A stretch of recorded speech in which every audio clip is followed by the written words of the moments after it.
Maverick News. The world is watching.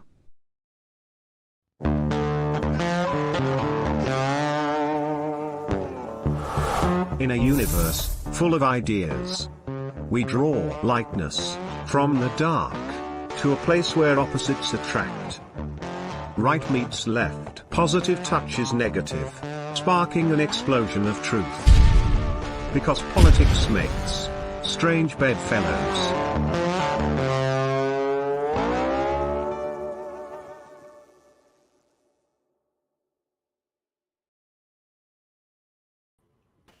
Hey, good evening, everyone. Welcome to Strange Bedfellows. I'm your messy-haired host, Lori Spencer, along with Rick Walker of Maverick News. How are you tonight, Rick? Great to see you. Good to see you, too. I'm just fine, thanks. And I think we're firing on all the channels. I was just late kind of coming in here at the very end. I knew you would. Because, I was on the other show. And I was getting everything kind of taken care of there. But yeah, we're rocking and rolling over here. So amazing the wizardry that you pull off, how you do that. You'll do Maverick News and come screeching in at like 8:59 and 58 seconds. He's like, I'm ready. I'm ready.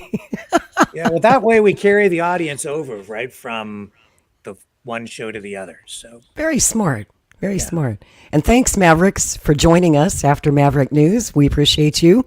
We love our Canadian viewers. Hello, America.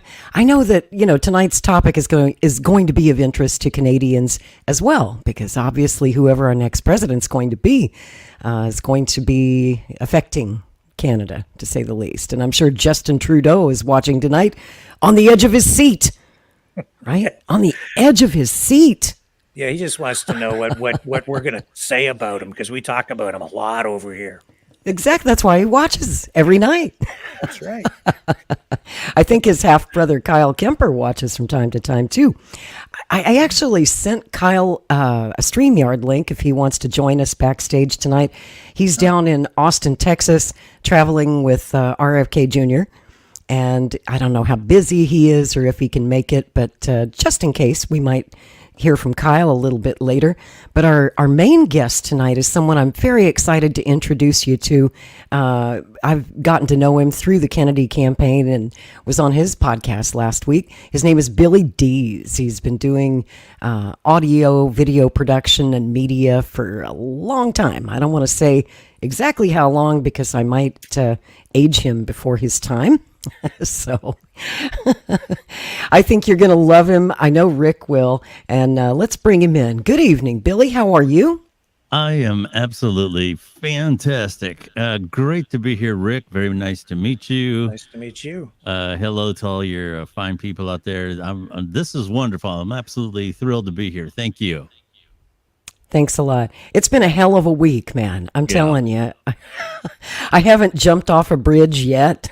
But well, that's good. Yeah, that is good. I like living. But I have to be honest with you guys. After this week made me want to start drinking again. Yeah. And I've been sober for 37 years. Ooh. That's how crazy this week has been. Keep it going. Man. So we're going to dive into it tonight. As you guys well know, I'm a volunteer on the Kennedy 24 presidential campaign, and things have been pretty chaotic around the potential vice presidential running mate that Kennedy's going to name. On the 26th of this month, he'll be in Oakland, California to make that announcement. I think it's at 2 p.m. Eastern time if you want to tune in. I'm sure there will be a live stream. But we're going to talk about why he chose Oakland and get into some of the media speculation, because the mainstream media has been in a feeding frenzy all week about this. Who's it going to be? And apparently there was a short list, an alleged short list, that was leaked to the New York Times, I guess by somebody in the campaign. I don't know. It's all speculation, but the media seized on that list, particularly the name Aaron Rodgers. And they really went wild with that one. And then just last night, Bobby Kennedy was down in Austin, my old stomping grounds, my hometown. And he put all those rumors to rest. And, well, I will just show you what Kennedy had to say. We'll get it straight from the horse's mouth. I had a friend who was there last night, actually. And, well, here's what Bobby says about it. I'm going to name a vice president on the 26th in Oakland. We have an extraordinary person. I can't tell you who it is. But it's really, it's somebody, it's not any of the people they've been talking about. It's somebody that is going to surprise people, and I think that the country is really going to fall in love with it. How's that for a tease? Yeah. Well, the suspense is killing me. It's killing me too. And of course, everyone's back channeling me and asking me all week, Lori, come on, tell us who it's going to be. And are you going to tell us who it is? Come on, spill the beans. I don't know shit, and I ain't saying shit. Oh. I mean, they'll kill me. If I knew, would I tell you? Come on. I love the suspense as much as everybody. This is fun. It's chaotic, exactly it's hectic, it's stressful, but it's fun. What do you guys think of the show? Do you know, and you're just not telling us, or like, do you not know? And would I believe you either way? You wouldn't believe me, Rick. You wouldn't believe me. See, he's using our friendship against me now. He wants, come on, you can tell me. I'm your best buddy here at Maverick News. Can't you tell me? There's nobody listening, nobody watching. You can just whisper it. Just whisper it.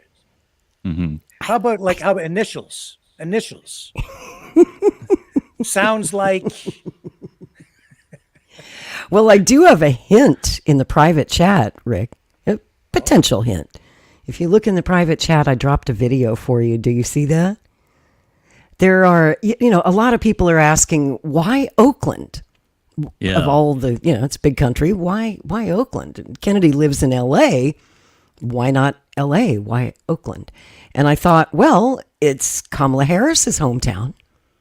So that in itself is kind of a thumb in the eye to the vice president right now. But let's see here.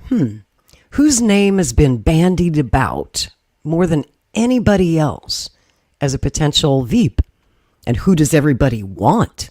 I can tell you for a year now, everyone's been begging for one person to join him on the ticket who seems like an obvious fit.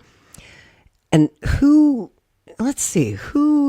destroyed Kamala Harris in a certain debate back in 2020? Rick, could you cue up that video just to refresh everyone's memory? I do not see it in my private chat. It's not. Oh no, is it gone? No, I'm banned for life on Facebook. Government hates me, so they're probably censoring me on the private chat too. In the StreamYard chat? It's the CIA for sure. You got to be kidding me. I don't know. I can try to play it from my side and see if it works. Yeah. My internet sometimes is a bit sketchy. Is that in the window down there? Is that the one you want to play at the bottom?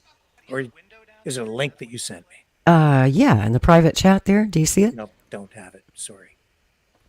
I have one here. You don't have it in the StreamYard chat, huh? Nope, not on my end. Can you play it on your side, Billy? Do you see it? Yeah, we'll see it. We'll find out. I love it. Billy's such a pro. He's like, I got you, fam. It's taking me out of the out of StreamYard though. I'm not exactly sure how I can play it in StreamYard on this particular screen. I'm usually not in the visitor screen, so I'm not exactly sure how to get it in. You should be able to do it from your end, Lori, because you're right in the studio. Yeah, I don't have the studio controls. Yeah, you should be able to do it. Oh, I got you. Okay. Yeah. Well, let me see what I can do here. I'll have to work the magic on my side. Please stand by. Technical difficulty. Sometimes my internet's a bit wonky, so hopefully this will play. But I think everyone knows who I'm talking about. Just wanted to refresh your memory. It's been almost 4 years since Told ya! I told ya! As the, quote, personification of the rot that has sickened the Democratic Party. What is the rot you see in the Democratic Party? That our Democratic Party, unfortunately, is not the party that is of, by, and for the people. It is a party that has been and continues to be influenced by the foreign policy establishment in Washington, represented by Hillary Clinton and others' foreign policy, by the military-industrial complex and other greedy corporate interests. I'm running for president to be the Democratic nominee that rebuilds our Democratic Party, takes it out of their hands, and truly puts it in the hands of the people of this country, a party that actually hears the voices of Americans who are struggling all across this country, and puts it in the hands of veterans and fellow Americans who are calling for an end to this ongoing Bush, Clinton, Trump foreign policy doctrine of regime change wars, overthrowing dictators in other countries, needlessly sending my brothers and sisters in uniform into harm's way to fight in wars that actually undermine our national security and have cost us thousands of American lives. These are wars that have cost us as American taxpayers trillions of dollars since 9/11 alone, dollars that have come out of our pockets, out of our hospitals, out of our schools, out of our infrastructure needs. As president, I will end this foreign policy, end these regime change wars, work to end this new Cold War and arms race, and instead invest our hard-earned taxpayer dollars actually into serving the needs of the American people. Thank you, right here at home. Senator Harris, any response? Oh, sure. Who, me? I think that it's unfortunate that we have someone on the stage who is attempting to be the Democratic nominee for president of the United States, who during the Obama administration spent 4 years full-time on Fox News criticizing President Obama, who has spent full-time criticizing people on this stage as affiliated with the Democratic Party. When Donald Trump was elected, not even sworn in, buddied up to Steve Bannon to get a meeting with Donald Trump in the Trump Tower, fails to call a war criminal by what he is as a war criminal, and then spends full time during the course of this campaign, again, criticizing the Democratic Party. What we need on the stage in November is someone who has the ability to win. And by that, we need someone on that stage who has the ability to go toe-to-toe with Donald Trump, and someone who has the ability to rebuild the Obama coalition and bring the party and the nation together. I believe I am that candidate. Thank you, Senator. Congresswoman. That girl was me. What Senator Harris is doing is unfortunately continuing to traffic in lies and smears and innuendos because she cannot challenge the substance of the argument that I'm making, the leadership and the change that I'm seeking to bring in our foreign policy, which only makes me guess that she will, as president, continue the status quo, continue the Bush, Clinton, Trump foreign policy of regime change wars, which is deeply destructive. This is personal to me because I served in Iraq. I left my seat in the state legislature in Hawaii, volunteered to deploy to Iraq, where I served in a medical unit where every single day I saw the terribly high human cost of war. I take very seriously the responsibility that the president has to serve as commander-in-chief, to lead our armed forces, and to make sure always, no, I'm not going to put party interests first. I will put the interests of the American people above all else. Thank you, Congresswoman. I want to briefly give Senator Harris a final second to respond. I believe that what our nation needs right now is a nominee who can speak to all people. I spent my entire career standing mostly in a courtroom speaking 5 words, Kamala Harris for the people. And it was about all the people, regardless of their race, regardless of their gender, regardless of where they live geographically, regardless of the party with which they're registered to vote or the language their grandmother speaks. We need someone on this debate stage in November who has the ability to unify the country and to win the election. And I believe, again, I am that candidate. Ooh, definitely Thank you for watching not this you. video from NBC4 New Oh my York. God. I don't know about you guys, but I want a rematch. Yeah. Please let it be Tulsi. Please, God, let it be Tulsi. Please. So So you're saying that this is not like official. You can't say No, for God, sure? no. Absolutely, positively not. Get that thought right out of your head. I am not starting another rumor. I'm just saying it's Oakland. I'm just saying that everybody on this campaign from day one wants Tulsi. And I'm just saying that on episode 1 of this program, Strange Bedfellows, last May, our very first guests, Rick, you might remember, were the comedy duo of the Jackman brothers, Eric and Mike. And, of course, they've both been involved with our campaign.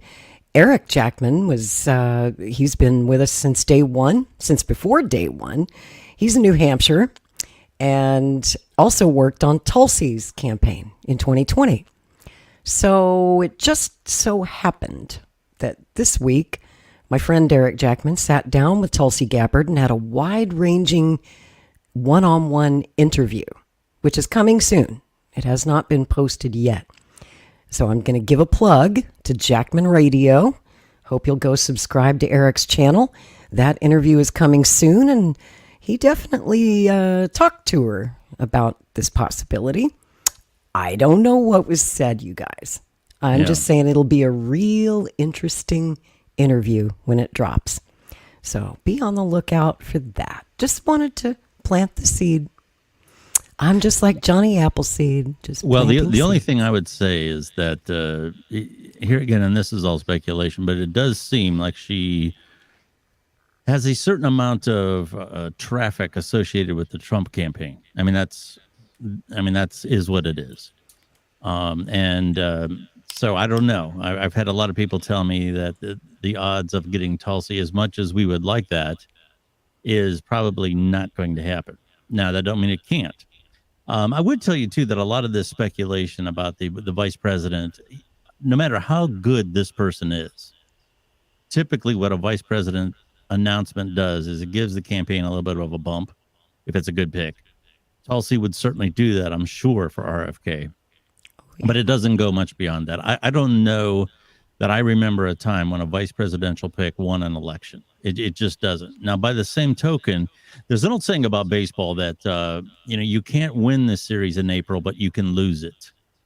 And the vice presidential picks are very much like that.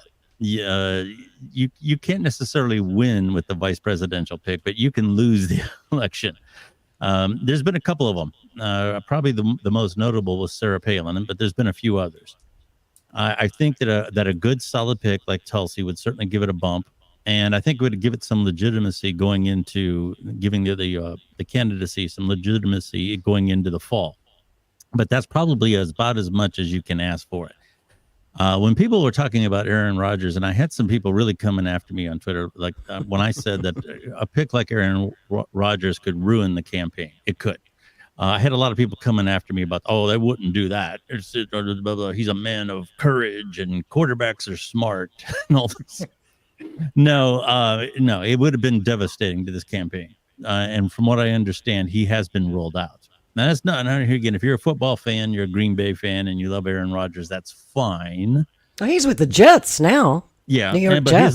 his legacy is always going to be in Green Bay, unless he takes the Jets to the Super Bowl. But his legacy is always going to be with Green Bay, just like Brett Favre and others.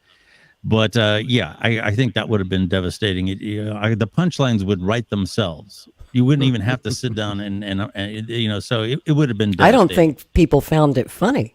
I mean, a lot of our donors were quite spooked by that choice, and they let Bobby hear it this week too. Yeah, and and some of it might be unfair to Aaron Rodgers. A lot of people went after him, and he may or may not have asked for this. I don't know. And I hate to see a lot of grief thrown his way when maybe he really wasn't, decided that he was going to even jump in this ring if he had the opportunity. But I can tell you that as professional athletes go, even within the football community, he is not universally loved.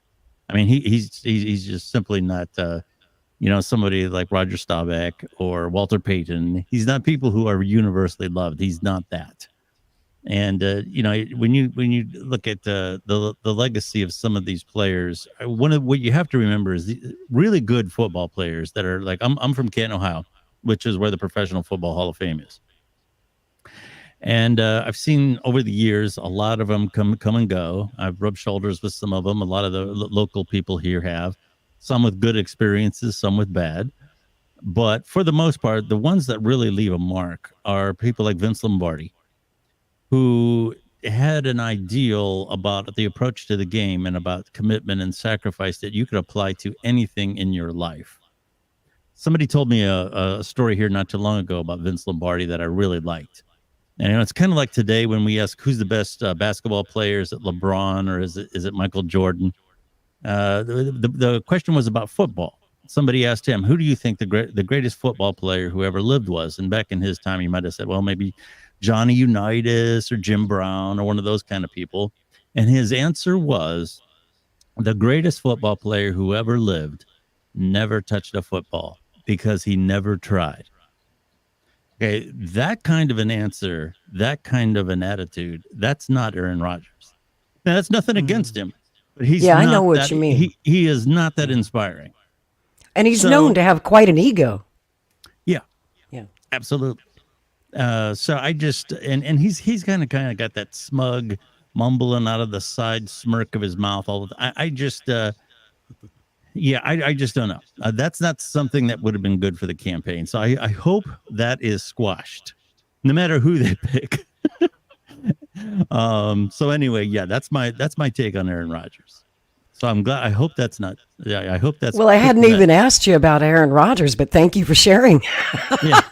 We were talking about Tulsi Gabbard, and I have to ask Rick because Rick is a conservative, and much of our Maverick News audience is very pro-Trump.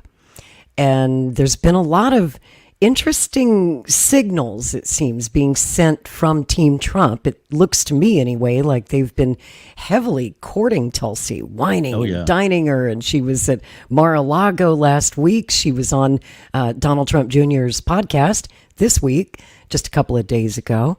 And I don't have a clip from that, sadly, but you can find it on Rumble. But Rick, I wanted to get your thoughts on Tulsi Gabbard, and obviously both teams want her. Team Kennedy wants her. Team Trump is sending signals. I don't know if he's sincere. My theory is Team Trump's trying to block Tulsi from coming over to Kennedy's ticket because Trump knows that that'll take votes from him. So I think it's all a big head fake myself. I think that Trump is kind of dangling that carrot in front of Tulsi, saying, come with me. But then at the Republican convention this summer, he will ultimately pick a Republican or pick somebody else. But what do you think, Rick? Do you think she'll go with Kennedy or Trump? What are your thoughts on all this? I don't know where she'll go because you're faking me out with your double, super, quadruple head fake. And she's saying all what you just said. So I don't know, but I do know this. Wherever she ends up, she's an asset. If she goes with Trump, Trump's going to win the election. If she goes with Kennedy, he becomes a serious threat because that's a winning ticket. Absolutely. That's serious.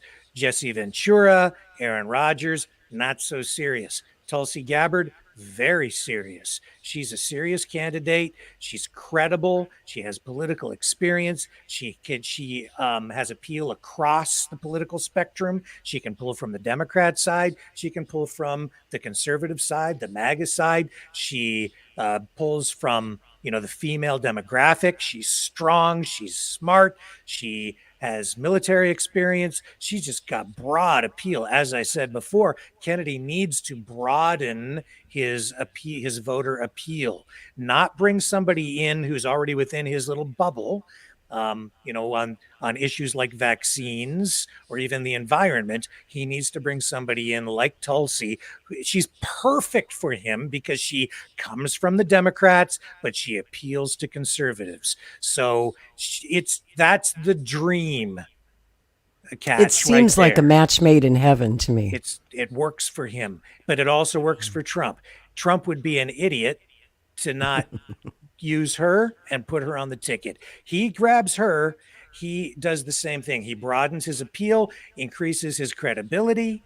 He Takes votes from Kennedy. Yep, he certainly does, and he takes votes from Biden because she's the more palatable Kamala Harris, right? Like, because she takes the female vote too. He wins. He wins with her. He can win with her. Kennedy could potentially become a serious threat or even win with her in the right conditions. He's still, in my view, a long shot because you have the big, party machines, right? Yep. So, Oh, but if yeah. something catastrophic happens, he could come up the middle and fill the void. You never know. Politics, things can change very quickly, but she's the one. I mean, and she's plus Hillary Clinton thinks she's a Russian agent, which is perfect because that will just drive her crazy. And can you imagine the fear that it would strike into Kamala Harris's heart? Oh shit, I have to face her again on the debate stage. And I think Tulsi wants that. I think she wants another shot at Kamala Harris. What do you think, Billy? Tulsi is, if you were designing a movie script, Tulsi Gabbard would be the perfect candidate for vice president. And actually, most people would like to see her at the top of the ticket in a lot of cases. She's that good. She is very smart. You two haven't mentioned it, but I'll say it. She looks good on camera. She's hot, and I'm not being coy. Those things shouldn't matter in this world, but they do. She's very attractive. She's very physically present. If you saw her doing the shooting and the running and all that on the target range, she looks like as about as capable of a human being that you are going to meet. And she's got the whole package. And if I was her, the one thing that would concern me about Trump is I would not want to get caught in another fiasco like Mike Pence did. And that would be something in the back of my mind. Yes, she could become vice president. Trump is of a certain age, and this would be his second term. So conceivably, if he won the election with her as vice president, she would be the obvious choice to be president. And that's a legitimate path. But there's also the possibility of a major fiasco in that administration. And I don't know that I would want to put myself in another January 6th type circus. The other thing the other thing here that's a wild variable that could impact both Trump and RFK is this. And I'm not saying this negatively. I'm not saying this mean-spirited. This is obvious. It is something that I don't know has been said. I'm sure the Democrats in their closed-door meetings have had this meeting and had this conversation. Joe Biden is one of the oldest presidents ever. I think he's the oldest. He would have to be. As a matter of fact, Reagan was criticized because he was at the time an old president. You got to keep in mind that Reagan left younger than Biden went in. True. So now here we are, another 4 years down from that. And if he would win the election and go to the following January, we'd be 5 years in with somebody who's in visible decline, rapid visible decline. I personally feel as a humanitarian that Joe Biden should be enjoying the twilight of his years. He should be on the back porch, sitting with a glass of tea, playing catch with the dog, whatever. I don't think that he should be under the pressure that he's under.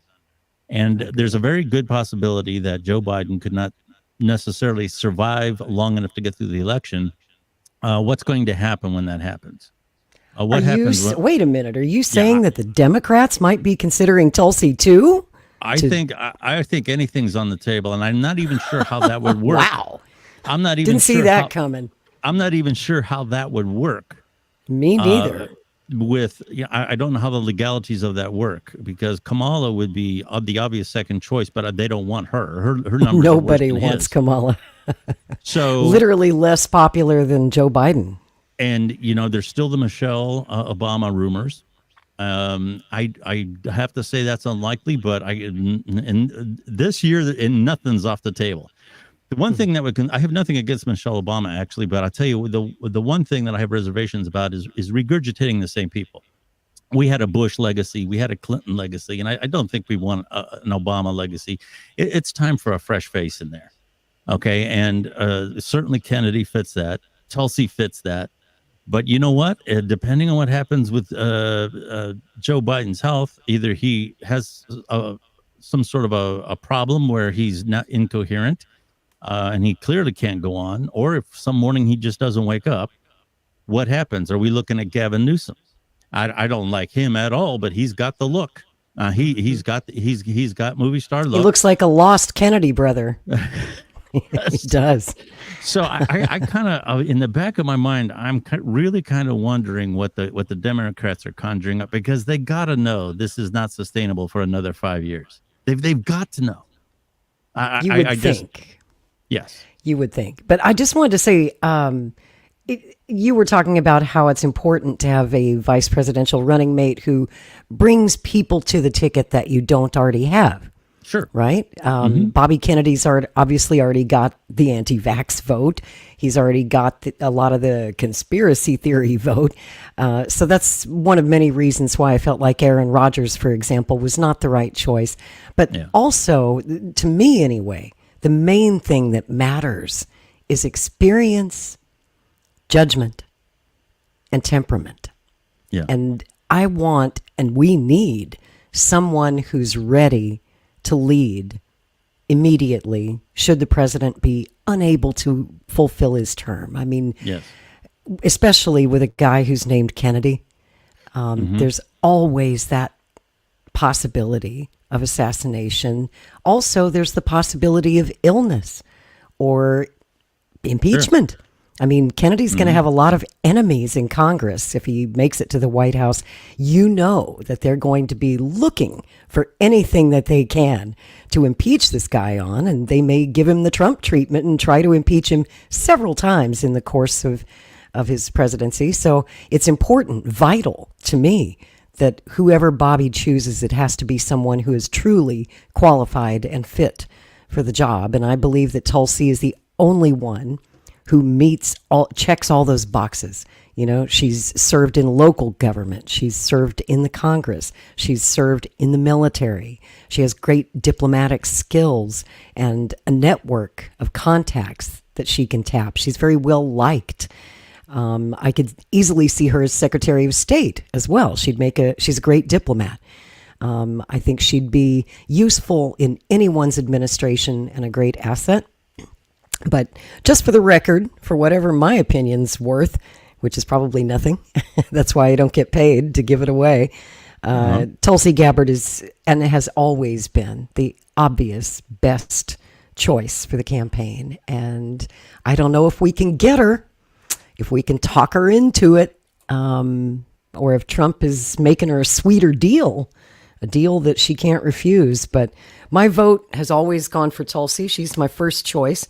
And my second choice, also because he had experience in the executive branch of government as both a mayor and the governor of Minnesota, was Jesse Ventura.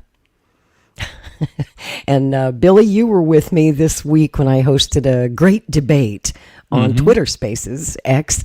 We debated for 3 hours all of these various names on the vice presidential list. And if you guys missed it, you want to check it out, go to my Twitter. It's @RealLoriSpencer. It's pinned to the top of my Twitter, and you can take a listen to the replay. But, I advocated in that space very strongly for Jesse. I've known the guy. I know he's honest. He's experienced. He's trustworthy. He agrees with Bobby on most things, not everything. Hey, you can't have it all. Where would you put it? But yet Jesse did endorse Bobby. And I want to play for you a clip. This was, I guess, about a month or two ago in Tucson, Arizona, which is where Jesse resides now.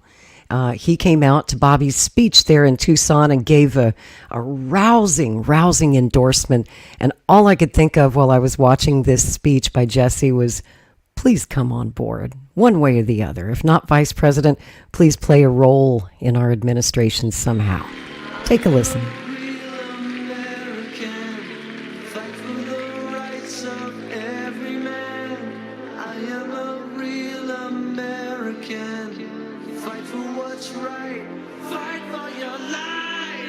Ladies and gentlemen, please welcome the former governor of Minnesota and WWE Hall of Famer, Jesse the Body Ventura.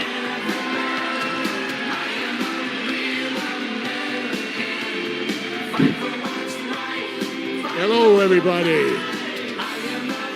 Wow. Please bear with me while I wait for the music to end.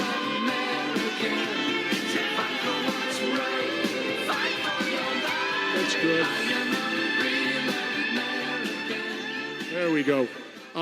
Please excuse me because I left office in '03 and I have not worn a tie or suit since. So I'm out here now in Arizona, and I didn't bring a tie or a suit with me because I heard in Arizona you don't need it. You wear blue jeans and golf shirts and T-shirts. And so I fit in pretty good now as a Minnesotan who's now transplanted to Arizona. But anyway, I'm here in support of Robert F. Kennedy's bid for President of the United States. And I support this because I have been a person of the third party my entire political career and my entire adult lifetime. I go way back. I voted for John Anderson back in 1980, for those of you that are old enough to remember that. So I have been a third-party person my entire life. I support the third-party movement. Ralph Nader had it best when he called it the two-party dictatorship, because that's what it is. And you're seeing right now, the very reason we need to elect somebody other than Democrats or Republicans. And that reason is this. You're seeing it right now with this border bill where they put their party before the country. Bear that in mind. Democrats and Republicans always put their party first, then it's their money bag donors that give them the money. And let's see, we the people, we could end up about 4th or 5th on the list. But rest assured, it's their party first, not the country. And you're seeing that right now. They could pass this bill, but they're not doing it. Why? Because of party politics and an election coming this fall. So let everybody suffer while they put their parties first. Well, that's why we need to elect independents. I won the election in Minnesota. I took on the Democrats and Republicans. And I was talking with Bobby earlier, and I think I amazed him a little bit when I told him I only raised $300,000 to become the governor of Minnesota. I can tell you this. I made more money doing the job than what I spent to get it. There isn't an elected official in the last 100 years to a major office who can say that. I made more money doing the job than I did spent to get it. And that's what you're looking at today. You talk about wasteful spending. How about the wasteful spending on these political parties? And the money that just goes down, for lack of a better term, down the toilet with this fundraising and all that stuff. I don't need that. And Bobby doesn't need it either. Bobby will make it on ideas. That's what I ran on in Minnesota, ideas. And the people responded. The voter turnout rose and went sky high in Minnesota. Bobby can do the same thing nationally. He can, if all we need is for people to believe. And I'm your example. I beat the Democrats and Republicans at the same time. They can be beaten. They can be beaten. And how you beat them is with ideas. How you beat them is with people responding to those ideas. And how you beat them is by putting America first. The United States first, not yourself. This isn't about yourself, and this isn't about your political party. It's about our country. And right now, our country needs Robert F. Kennedy Jr. And all third-party candidates. I believe it was John Adams told us, warned us. He said, when political parties take over the government, say goodbye to the government that you know. Well, he warned us, and we're on the brink right now, because these two dysfunctional parties that are running this country, they've been doing it now for, 50 years or more, and with the same results. And they don't have you in mind. They got themselves in mind. So we need to elect people who truly understand what public service is about. And when you talk, I'll say this to you, and I'll finish with this. Imagine the world we would live in today if the two Kennedys would have lived.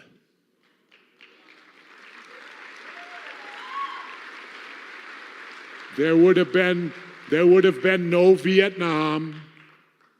There would have been no Cold War. We'd be friends with Cuba. This world would be, you wouldn't recognize it today. And so I always say Jack Kennedy was the greatest president of all in my lifetime. And the reason I say that is because they let him serve the least amount. He didn't even get one term. That's why he's the best, because they wouldn't let him go past not even one term. Well, maybe it's time to elect another Kennedy. And so on that note, please let me introduce to you a friend of mine, and I'll go back the many 20 years ago when they came to me and Robert's son Connor had a dream. And I had a chance to fulfill his dream. And his dream was a simple one. He wanted to go scuba diving or diving with an authentic Navy frogman. Well, I provided the authentic Navy frogman, and Connor and I had a great day diving down in Cabo San Lucas at Land's End. I'll remember it my whole life, and I sure hope Connor does too. But on that note, let me introduce to you who I hope is the next President of the United States, Robert F. Kennedy Jr.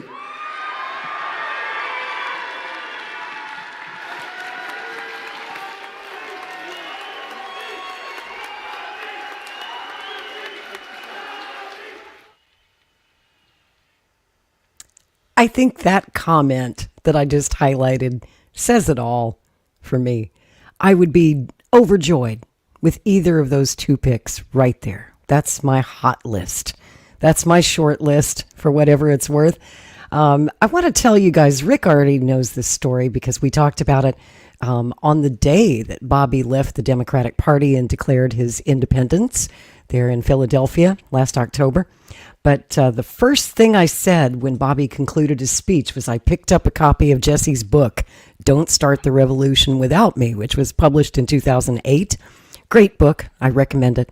In that book, he tells the story of how Jesse was considering an independent run back in 2008.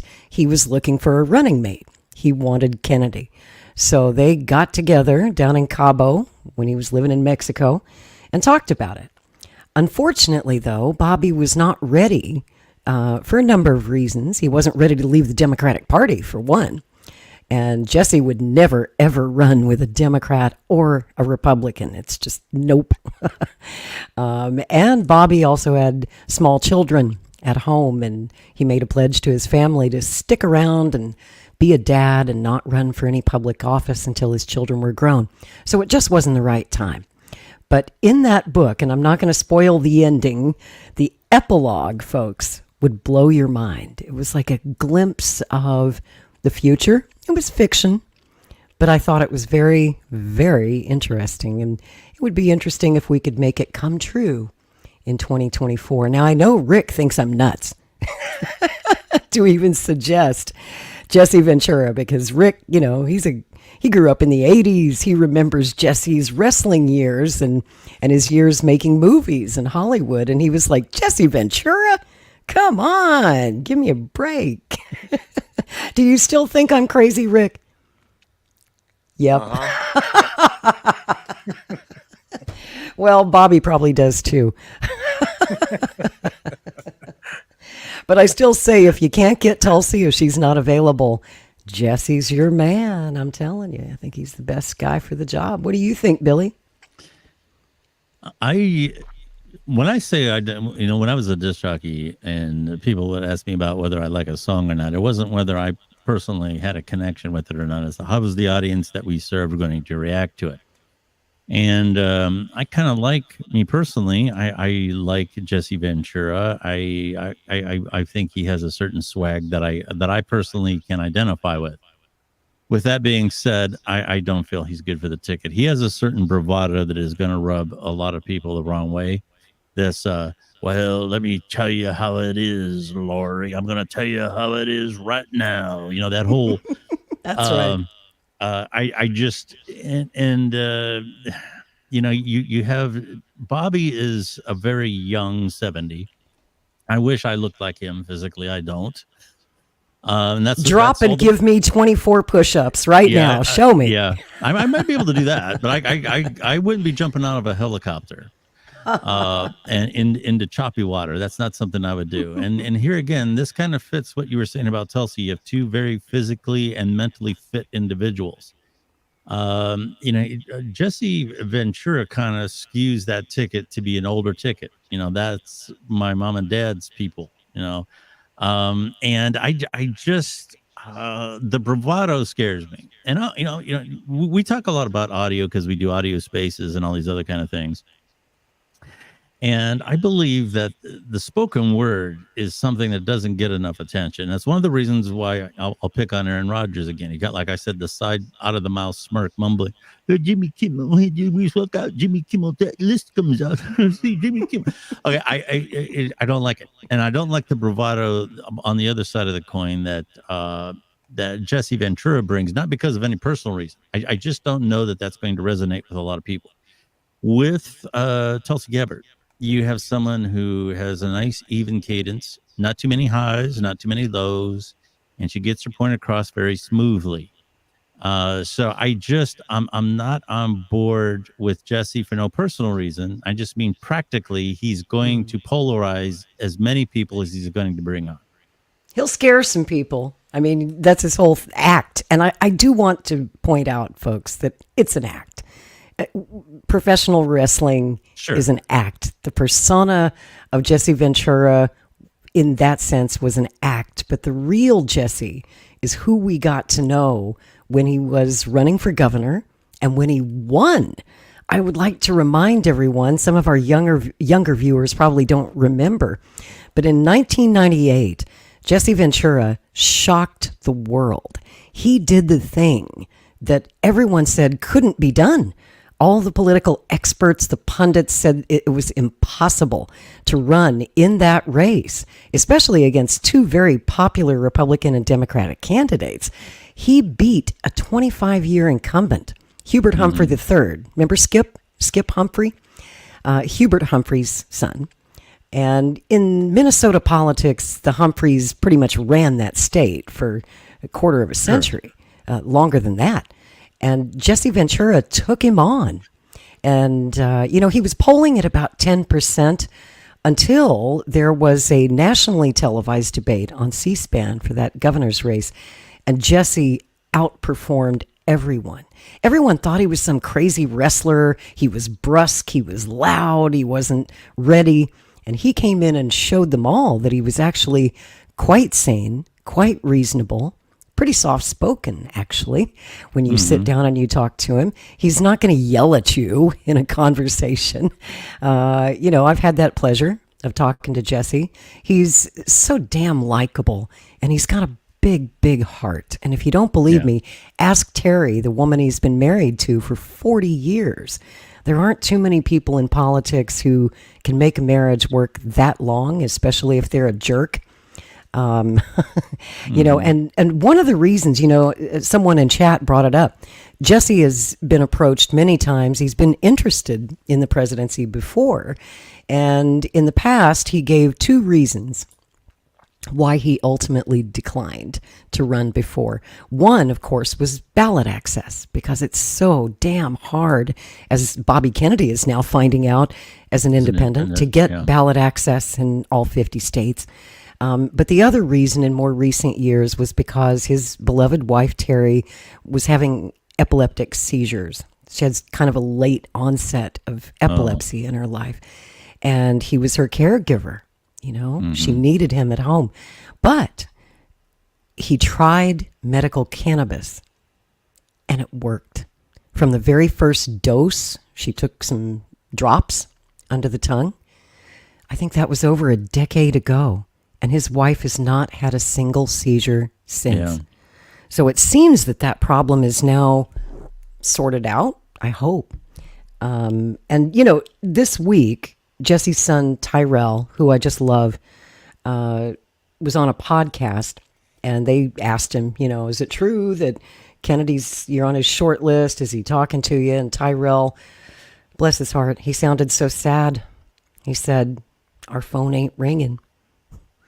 So I hope that Bobby will at least give Jesse a call if he's not the pick, and it sounds like he's not, to say, hey, thank you for your interest. Love you anyway. I hope that you'll stay with me on the campaign trail and, maybe find a job for him if he's interested in the administration. I think that, he needs a strong voice like Jesse Ventura, who's well-respected and well-respected on both sides of the aisle. Those who, you either love Jesse or you hate him. Most people just don't understand him. But those who love him really, really, truly love him. Those who know him love him. I've actually never heard anyone who knows Jesse say a bad word about him. And I think that, what? He'd be perfect for Trump. Ooh, don't tell him. Oh, no, that would be Trump. Perfect. Talk about entertainment. No. Are you kidding me? Trump could insult him. Jesse could body slam him. It would be great. He could bust up the podiums on the debate stage. Yes. Trump could be up there debating. Jesse could run up on stage and just start smashing things and body slamming. It would be the best ever. That would be the perfect ticket. Yes, they could tag team. Yes, that's exactly right. You got me, Rick. You got me there. Well, back in 2016, all the experts and the advisors around Trump told him to pick Mike Pence, right? Because he's so milquetoast and unoffensive. And they said, you need a guy who's going to smooth out the ticket and, who offsets Trump's big mouth.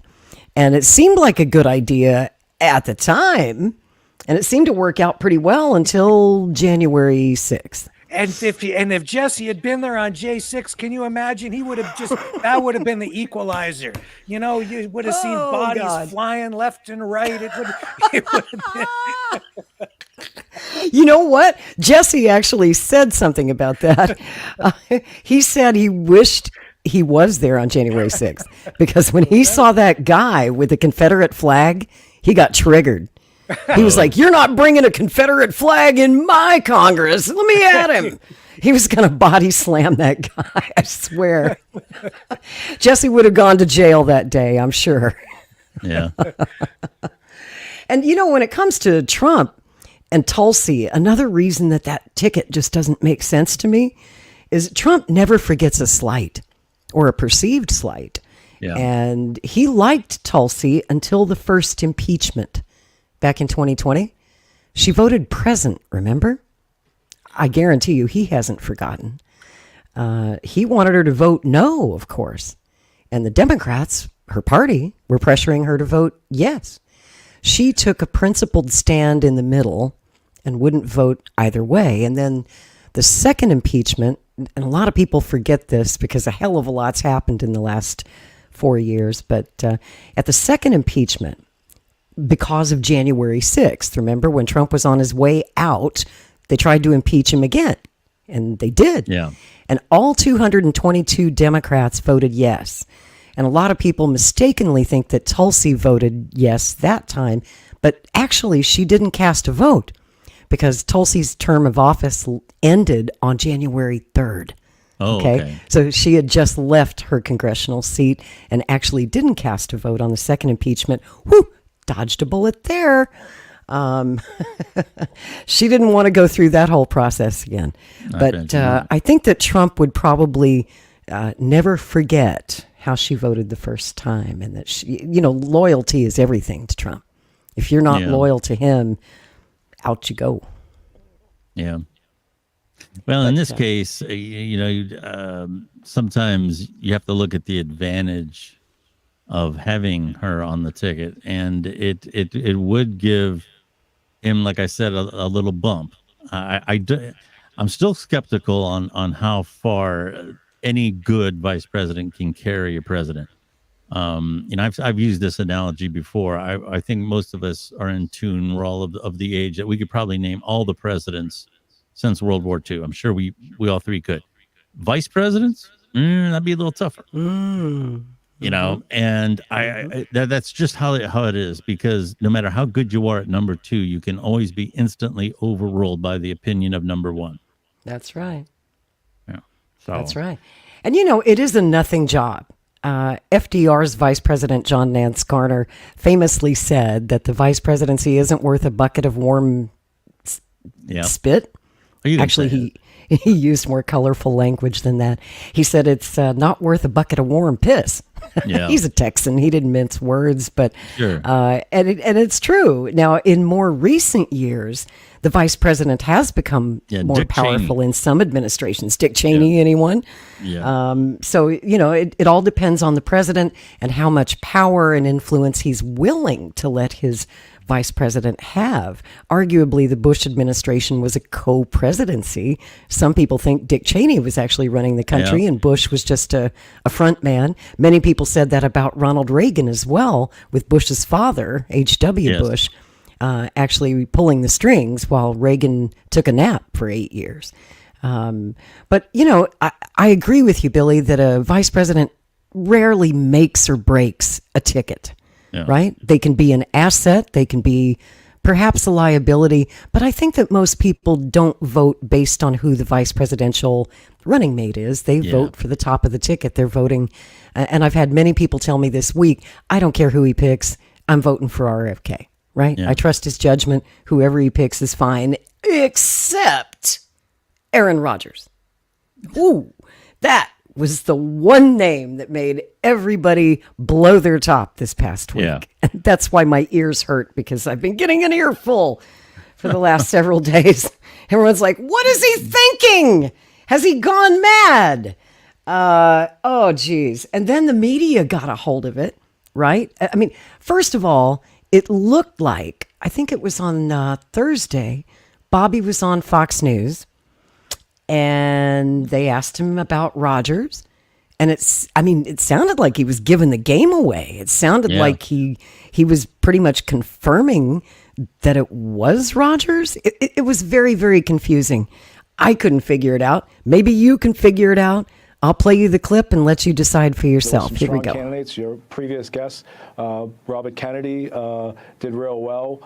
So, it's all over the map. He is scoring, 10, 12, 15% sometimes in the polls. It just seems to me, if you take all that together, he's right in a sense that it does show the degree of dissatisfaction that there is with the two main candidates. And that's why there's been a lot of interest in his vice presidential pick, Aaron Rodgers in the mix and all of that. So you can see that there's something there for both sides to be nervous about. And with that, let's bring in the man who could be the X factor in this year's presidential election, Robert F. Kennedy Jr. Mr. Kennedy, thank you for joining us. We very much appreciate this. I want to kind of run through these polls because, one, you have not seen them yet, so we can put them up. This is Fox News polling in Arizona. This is a five-way race, and you can see you're running third at 10%. Moving on now to Pennsylvania, and you're also in third at 9%. And the Democratic Representative Jake Auchincloss said the following. Watch. This election is going to be a near-run thing, going to come down to a few states, going to come down to a couple 100,000 voters. So any third-party candidate, especially with the last name like Kennedy, poses a significant challenge. Yeah, Slate said the following: Trump and Biden should be terrified of a third-party candidate. You're clearly making an impact. What's your thoughts on this? Well, my thoughts are the American public wants another choice. 80% of Americans say they do not want a rematch of 2020.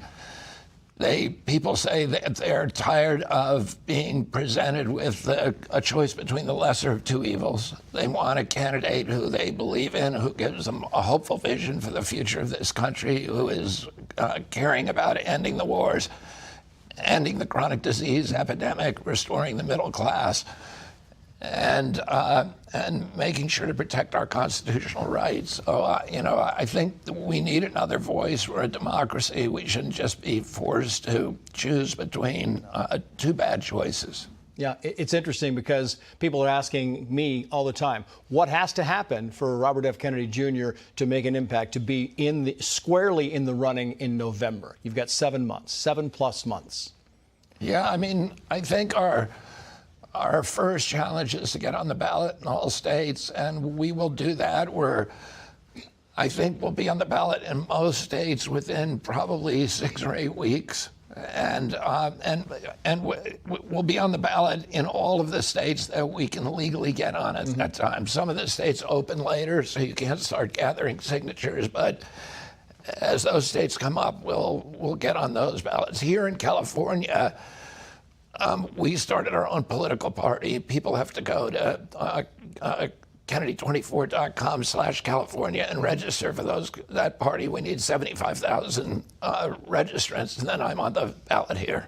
Yeah, you go forward and you talk about this, and there's been a lot of you started your own party. There's been talk of no labels. There's been talk of other things moving on there. Would you move if you had more support, if you had more money, if you had something that was going to steamroll you? Would you consider moving?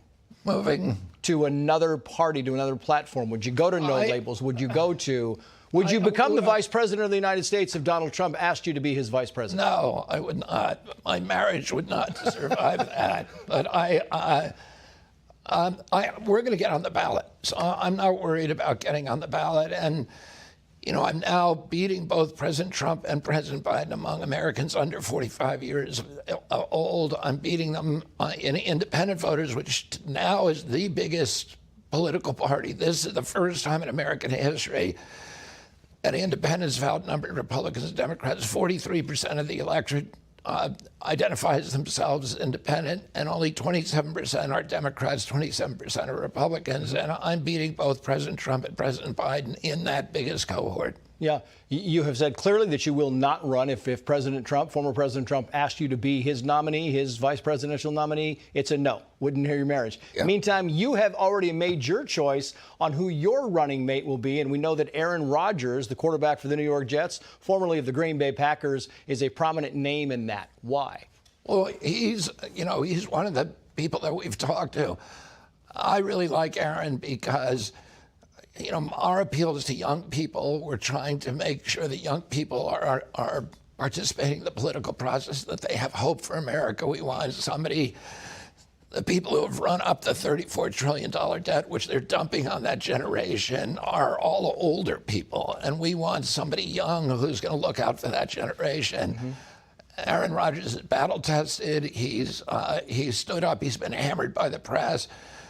Stood up for things we believed in. And I like that part of his character. He's a critical thinker, and I think we need that at the time. As the rise of AI, we need people who understand that you cannot always trust authority. Just because somebody's in charge, it doesn't mean that they're telling you the truth. And we want somebody who's going to critically examine. My father used to say, one of the duties of living as a citizen in a democracy is to maintain a constant posture of skepticism toward authority. And I think Aaron's shown that.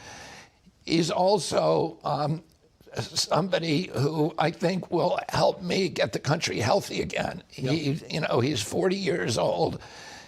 He's focused on his own health. He's very aware of health issues, and that's one of the things that's one of the key parts of my agenda is to get the country healthy again. It sounds to me like Aaron Rodgers is the choice, is your choice. Is he your vice presidential choice? We're announcing my choice on the 26th of this month, so 2 weeks from today in Oakland. If you want to find out who my choice is, you need to come to that. Might as well just let us know right here because you've got the time, the space, I think. Senator, thank you. Trace, thanks for having me. Appreciate your time so much. Thank you. Okay. Hey, Sean Hannity here. Hey, click here to subscribe to Fox News YouTube page and catch our hottest interviews and most compelling analysis. You will not get it anywhere else.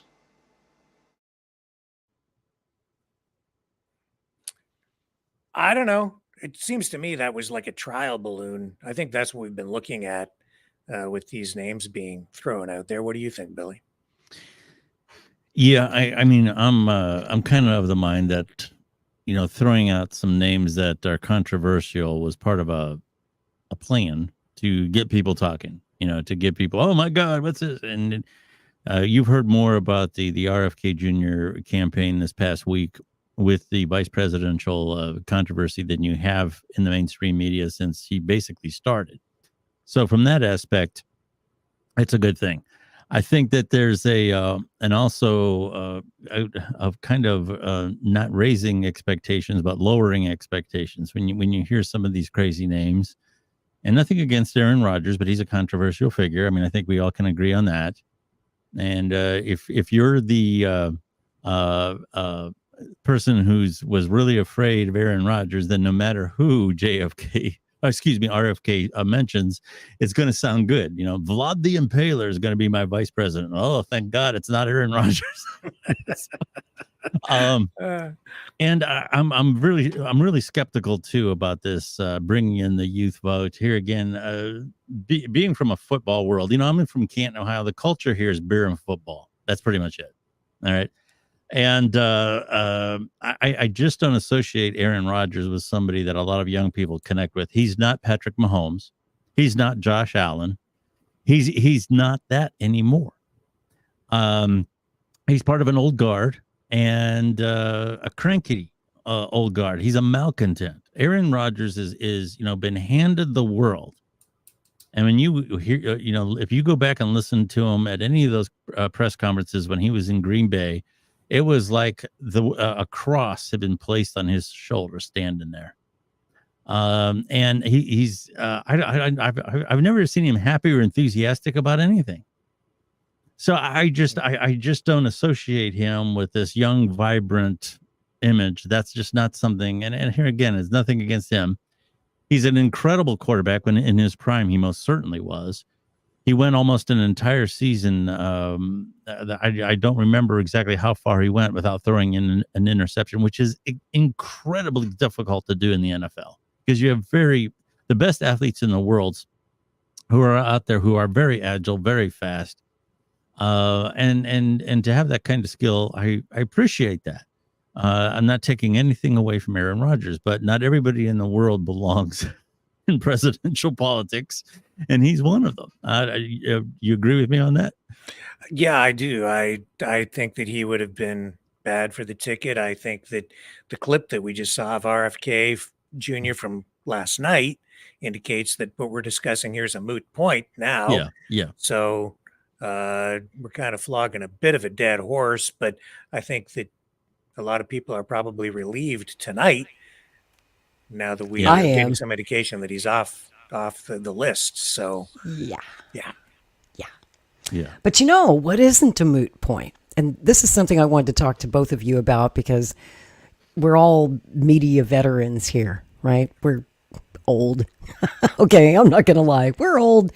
We've been there and done that several times before. And the last several years, and it's one of the reasons, Rick, that you and I went independent and left the corporate media, was we saw how they lie.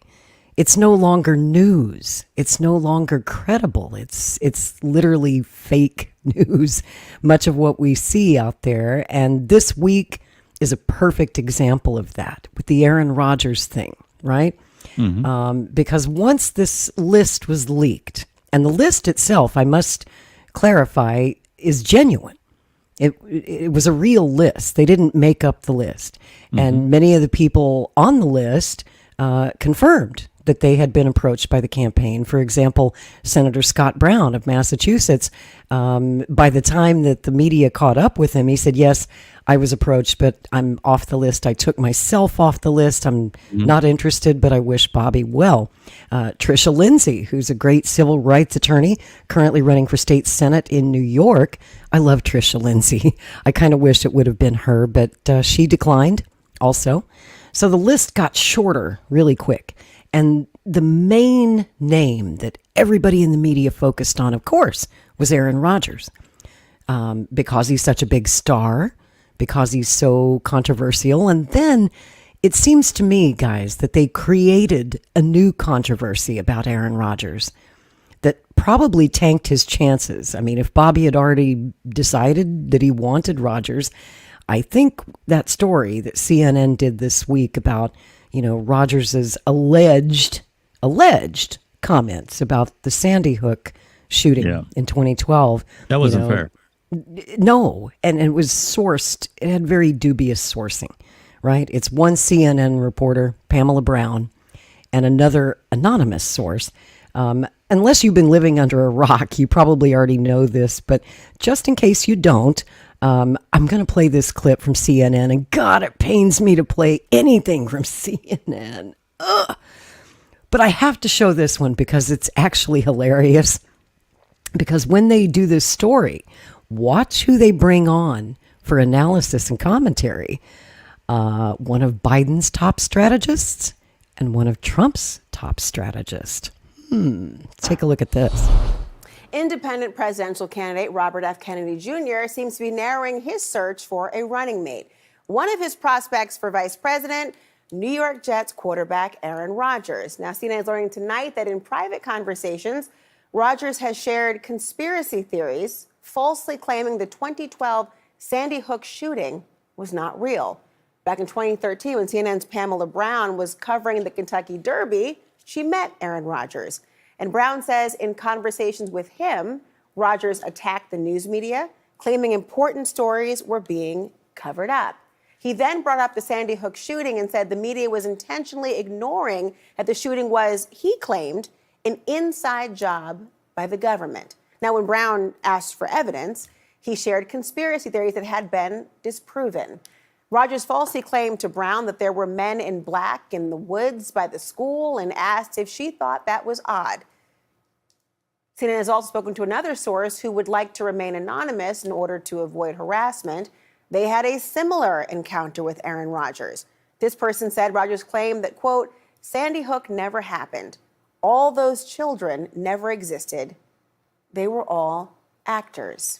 Now, Rodgers declined CNN's request for comment. But here with me now, former senior advisor for the Biden 2020 campaign, Alencia Johnson. Also CNN political commentator and Republican strategist, Alice Stewart. I have to tell you, anytime there is a mention of Sandy Hook as a mommy, I remember my son had just been born, my oldest, and just how horrific it was and traumatizing for a new mother, for a human being, for the entire nation, let alone the families of those affected. Alice, when you hear this narrative that seems to keep popping up, particularly in political spaces, it's beyond. Right. The Sandy Hook tragedy was gut-wrenching for all of us, and it's almost like it was yesterday. And I think of many presidential moments throughout our lifetime of president. One of the most compelling presidential moments was when President Obama was speaking about that in the briefing room, fighting back tears and choking up as he was talking about these children. It's a devastating tragedy, and we're still coming to terms with this. But to say this was some kind of a inside job and was not real is disgusting, and it shouldn't happen. And it's beyond a conspiracy theory. It is an outright lie, and it's an insult to the families involved. And I think for Aaron Rodgers or anyone to claim this didn't happen is disgusting and insulting. And so I think promoting that theory and that line of conspiracy, we shouldn't have any part of it. I'm curious as to why he hasn't come out very vocally to say, no, that's not what I said, or this did not happen the way it's being relayed. I was expecting that to happen. Obviously, it's his right to either comment or not and on his own schedule, but it is stunning given his name is being thrown around right now as a potential VP pick. Yeah, I mean, I have to think about who exactly is he trying to appeal to, right? Who is RFK trying to appeal to? There is That's the question. A faction of, I'll be honest, the Republican Party that believes in a lot of these conspiracy theories, that listens to the Joe Rogans of the world, who tout these types of conspiracies. And it's interesting because third-party candidates, as we know, aren't helpful to Democrats, but the path that RFK is going down with an Aaron Rodgers seems to appeal to a segment of the Republican Party base. And I'm also frustrated and troubled. I actually agree with you on the troubling comments from Aaron Rodgers. That's the frustrating part. She's like, I'm frustrated and troubled. I actually agree with you. Applause. I do agree with you. You know, Alice and I don't always agree on a lot of things, but I agree with you on how sick and vile it is for him to spout these conspiracy theories. I'm frustrated because at a time we know that gun violence is the leading killer of children in this country, right? When we should be having conversations around gun control, here's someone who is potentially a running mate, which that in itself I can't take too seriously, but is a potential running mate that is talking about these conspiracy theories and minimizing the impact that this is having on families every day in this country. He's but one of the names mentioned. Another person is Jesse the Body Ventura, who, you know, I'm from Minnesota. He was the governor. And, you know, people can look down the nose for only so long until all of a sudden you're calling him governor, and you got people like Tulsi Gabbard on this list, excuse me, Senator Rand Paul, possibly Andrew Yang. Now, we don't know the extent of these conversations, if they're happening or who's taking it seriously as the recipient of a request. But I'll tell you about the polling here. He is consistently polling at 15% nationally. He is not going to be able to get a majority, obviously, win the presidency on that alone, but do you think he presents a threat for either candidate in this rematch, Biden or Trump? He certainly does. And look, those numbers are consistent across the board. That's not a snapshot in time. That is a trend. And this is in the key battleground states. He's also polling very well.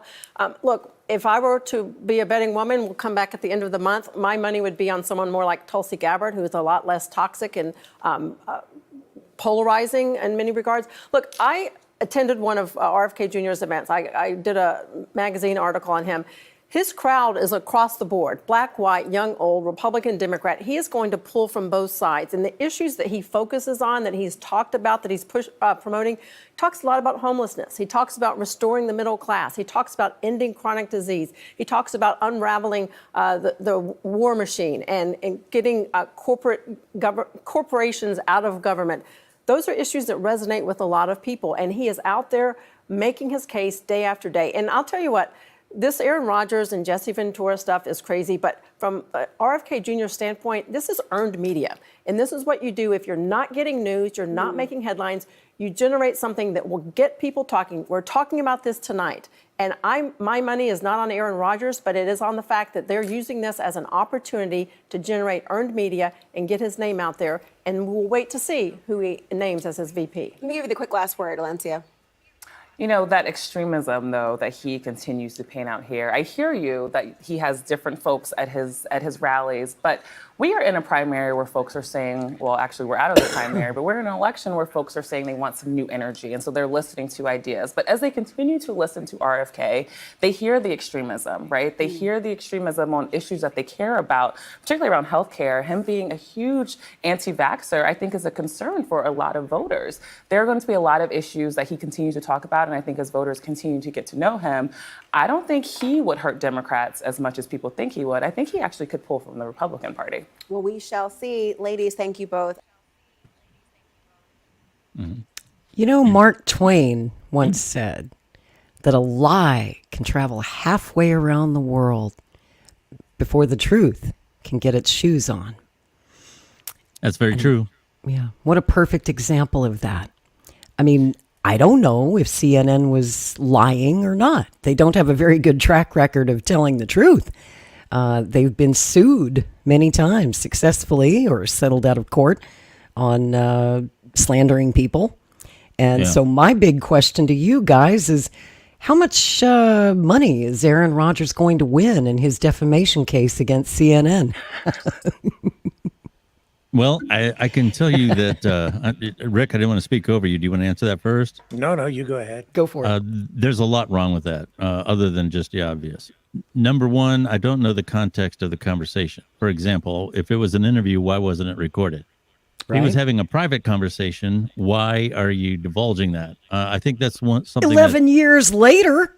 Yeah, I think that anytime a celebrity or a well-known business figure or a politician has a private conversation, they're always censoring themselves because I don't know if that person is going to go run somewhere and tell somebody about it, and they may not tell it correctly. They might tell it out of context. So there's a lot wrong with that. I don't like somebody's confidence in terms of a private conversation being violated.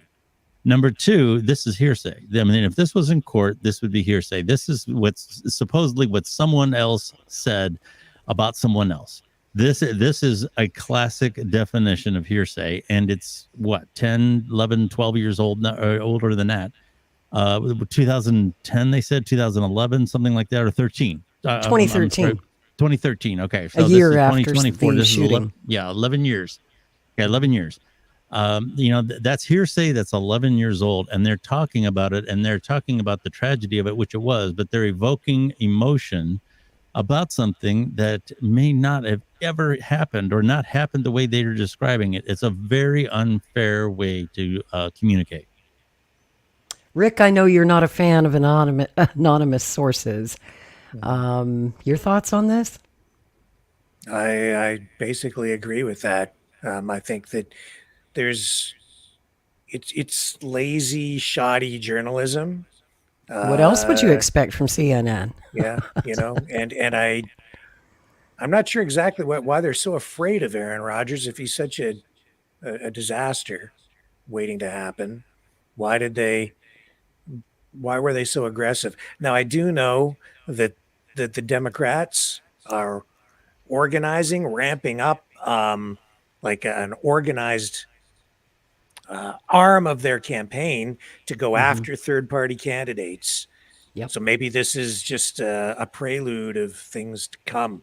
I think they're going to devote money to this. They're going to put forward probably the most organized anti-third-party campaign, negative campaign that we've ever seen in history, from what I'm understanding. So brace yourselves. Mm-hmm. That's right. If you thought what they did to Ralph Nader in 2000 was bad, woo! Look out, Kennedy. Look out, Cornel West. Look out, Jill Stein. They're coming for you, and they make no bones about it.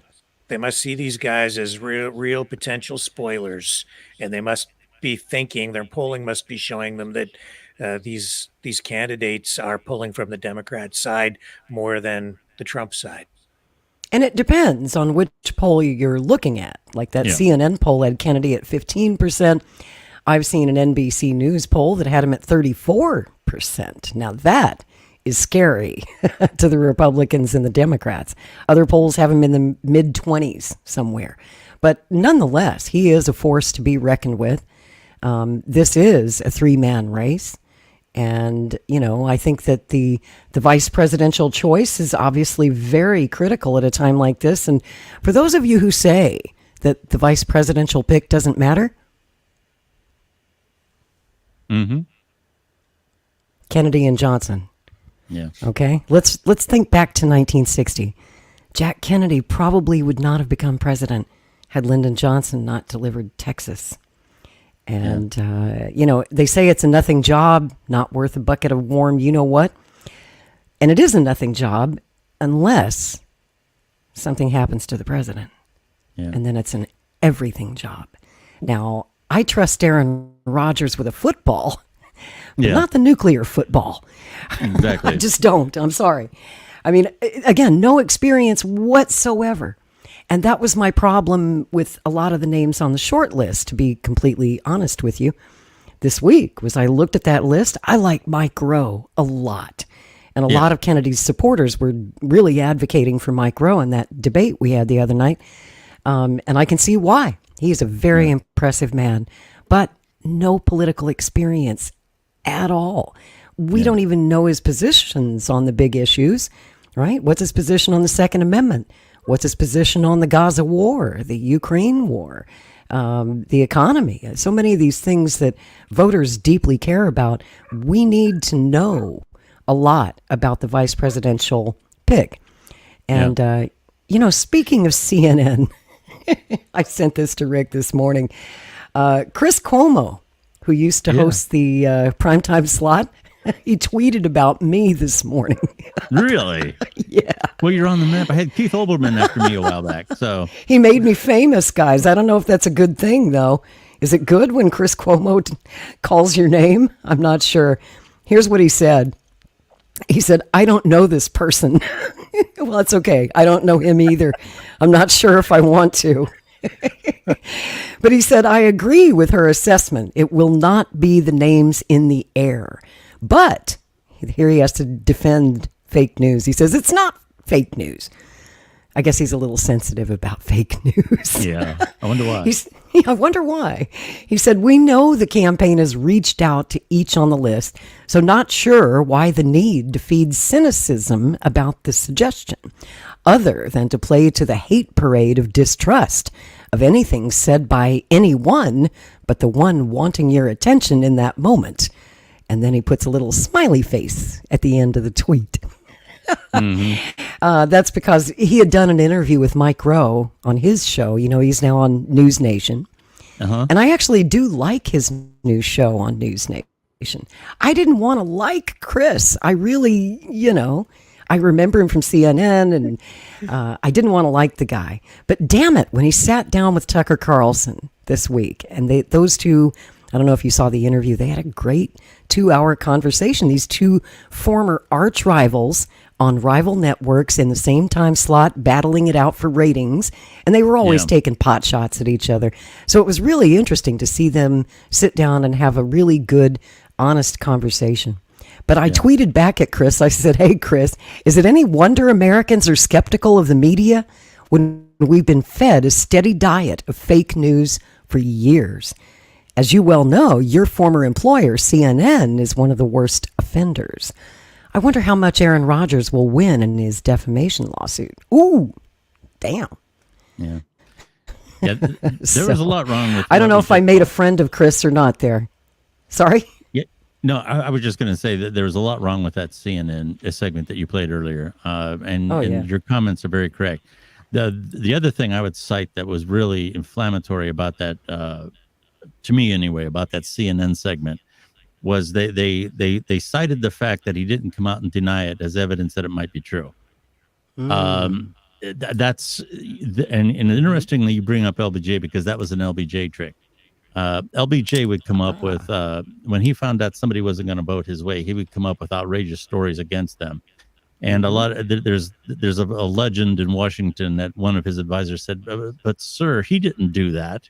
And LBJ said, I know he didn't, but I just want to hear the some bitch deny it. And that's right. That's right. That's the strategy. Yeah. They come up with all these outrageous claims, and then, well, the person doesn't run out and deny it. And then they say, well, there you go. He must have did it.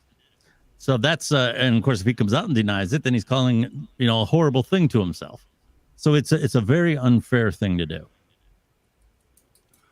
It was interesting that Aaron Rodgers, he put out a tweet addressing the CNN story, and he denied it in the sense that he's never held those beliefs. What I found interesting about that tweet, though, was that he didn't say, I'm going to sue you, because that's what I would have said. If they were lying about me, about a thing like Sandy Hook, I mean, we all saw the trial that dragged on for years with Alex Jones, and he's now got to pay like a $2 billion judgment and legal fees. And, Aaron Rodgers obviously wouldn't want to face that. Yeah, but I would have said, I'm going to sue you. Yeah, it's a little different only because neither party can prove it either way. You don't have tape. It was 11 years ago. it's hearsay. But with Alex Jones, I mean, he was, he said it numerous times on the air. Those families were harassed because of him. Which, can you imagine the emotional toll that would have taken on you to have lost a child in that way and then be harassed as a liar and a fake on top of it? So, I mean, that was a completely different situation. So I don't know what kind of a suit he would have. I'm not a libel attorney, but that's a case that's a little harder to prove one way or the other. It is. And I must say that my respect for Aaron Rodgers really went up this week, actually, in light of the reporting, if indeed he was running interference for Kennedy. If he wasn't Kennedy's pick and they both knew it, he was willing to take the fire. Yeah. And Aaron Rodgers' reputation took a terrible hit because of this story. If he was willing to make that sacrifice to help Bobby, I guess it helped. I don't know if it helped or not. Well, that's the one part of what they said that I would say might be true. I mean, this is part of a firestorm that a lot of times can, help your candidate, because he or she gets talked about a lot more than what they would have otherwise. And, RFK Jr. was part of the political landscape, both on legacy media and on digital media this past week, more than he's been since he started the election. And it's because of this vice presidential nonsense. And I said earlier to Rick, I don't know if you heard me or not. I don't know. This might have been something that he didn't bring on upon himself. This might not have been something he wanted to jump in the ring for. And he took a lot of stuff that he might not have even wanted to. So that from that part of it, I'm here again. I'm speculating. I don't know, but I totally agree with that. Well, Aaron's the sacrificial lamb, it seems. Sorry, Rick, go ahead. If any of these guys do end up on a ticket, that's nothing compared to what they're going to get. Yeah. Yeah. You know what's interesting? A lot of people didn't even know that Bobby Kennedy was running for president until this week when they heard about the Aaron Rodgers story. Seriously. So that's how much press he got out of the deal. And who it's going to be ultimately, who the heck knows at this point. Man, I've been all over, up and down and all around, and everybody in this campaign has had a tough week. We've had reporters reaching out to us for comment, and we're like, we don't know. And if we did know, we sure as hell wouldn't tell you. Mm-hmm. What do you guys think about Senator Rand Paul? Doug Stafford is actually advising our campaign. He works with us. Any thoughts? Rick? I can't Billy? see it happening. I think he's going to stay with his party and stay within that sphere. I don't think he's going to jump over. Yeah, I've heard he's denied it, that he won't do it. That's my understanding, is that he's already said he won't. And him and a few others, DeSantis, would have been pretty solid political picks. These are solid political statespeople, but it just doesn't seem like those are going to happen. I wanted to say something about Chris Cuomo. That guy is in the process of trying to reinvent himself. I'll tell you, when I was watching him during the pandemic, my God, the things he said that just made my head explode. Yeah. And then to see him backpedaling on some of that stuff now, I'm having a really hard time finding forgiveness. Yeah. You're not buying it, huh?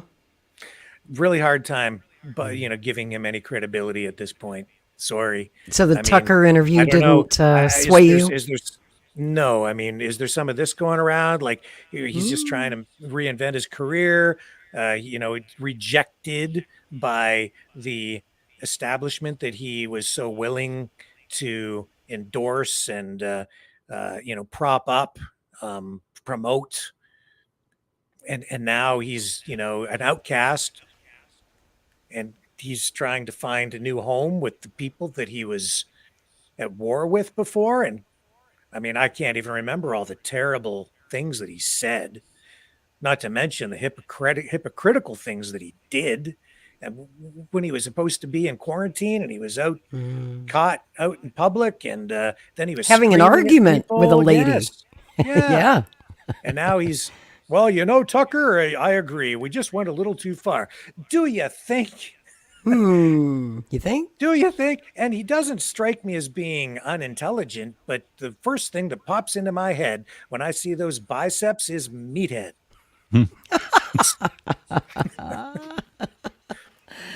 Oh boy. Well, I have mixed feelings about Chris because he's family to the Kennedys.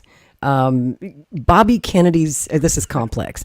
Bobby Kennedy's sister, Carrie, was for a long time married to Chris Cuomo's brother, former New York governor, Andrew Cuomo, right?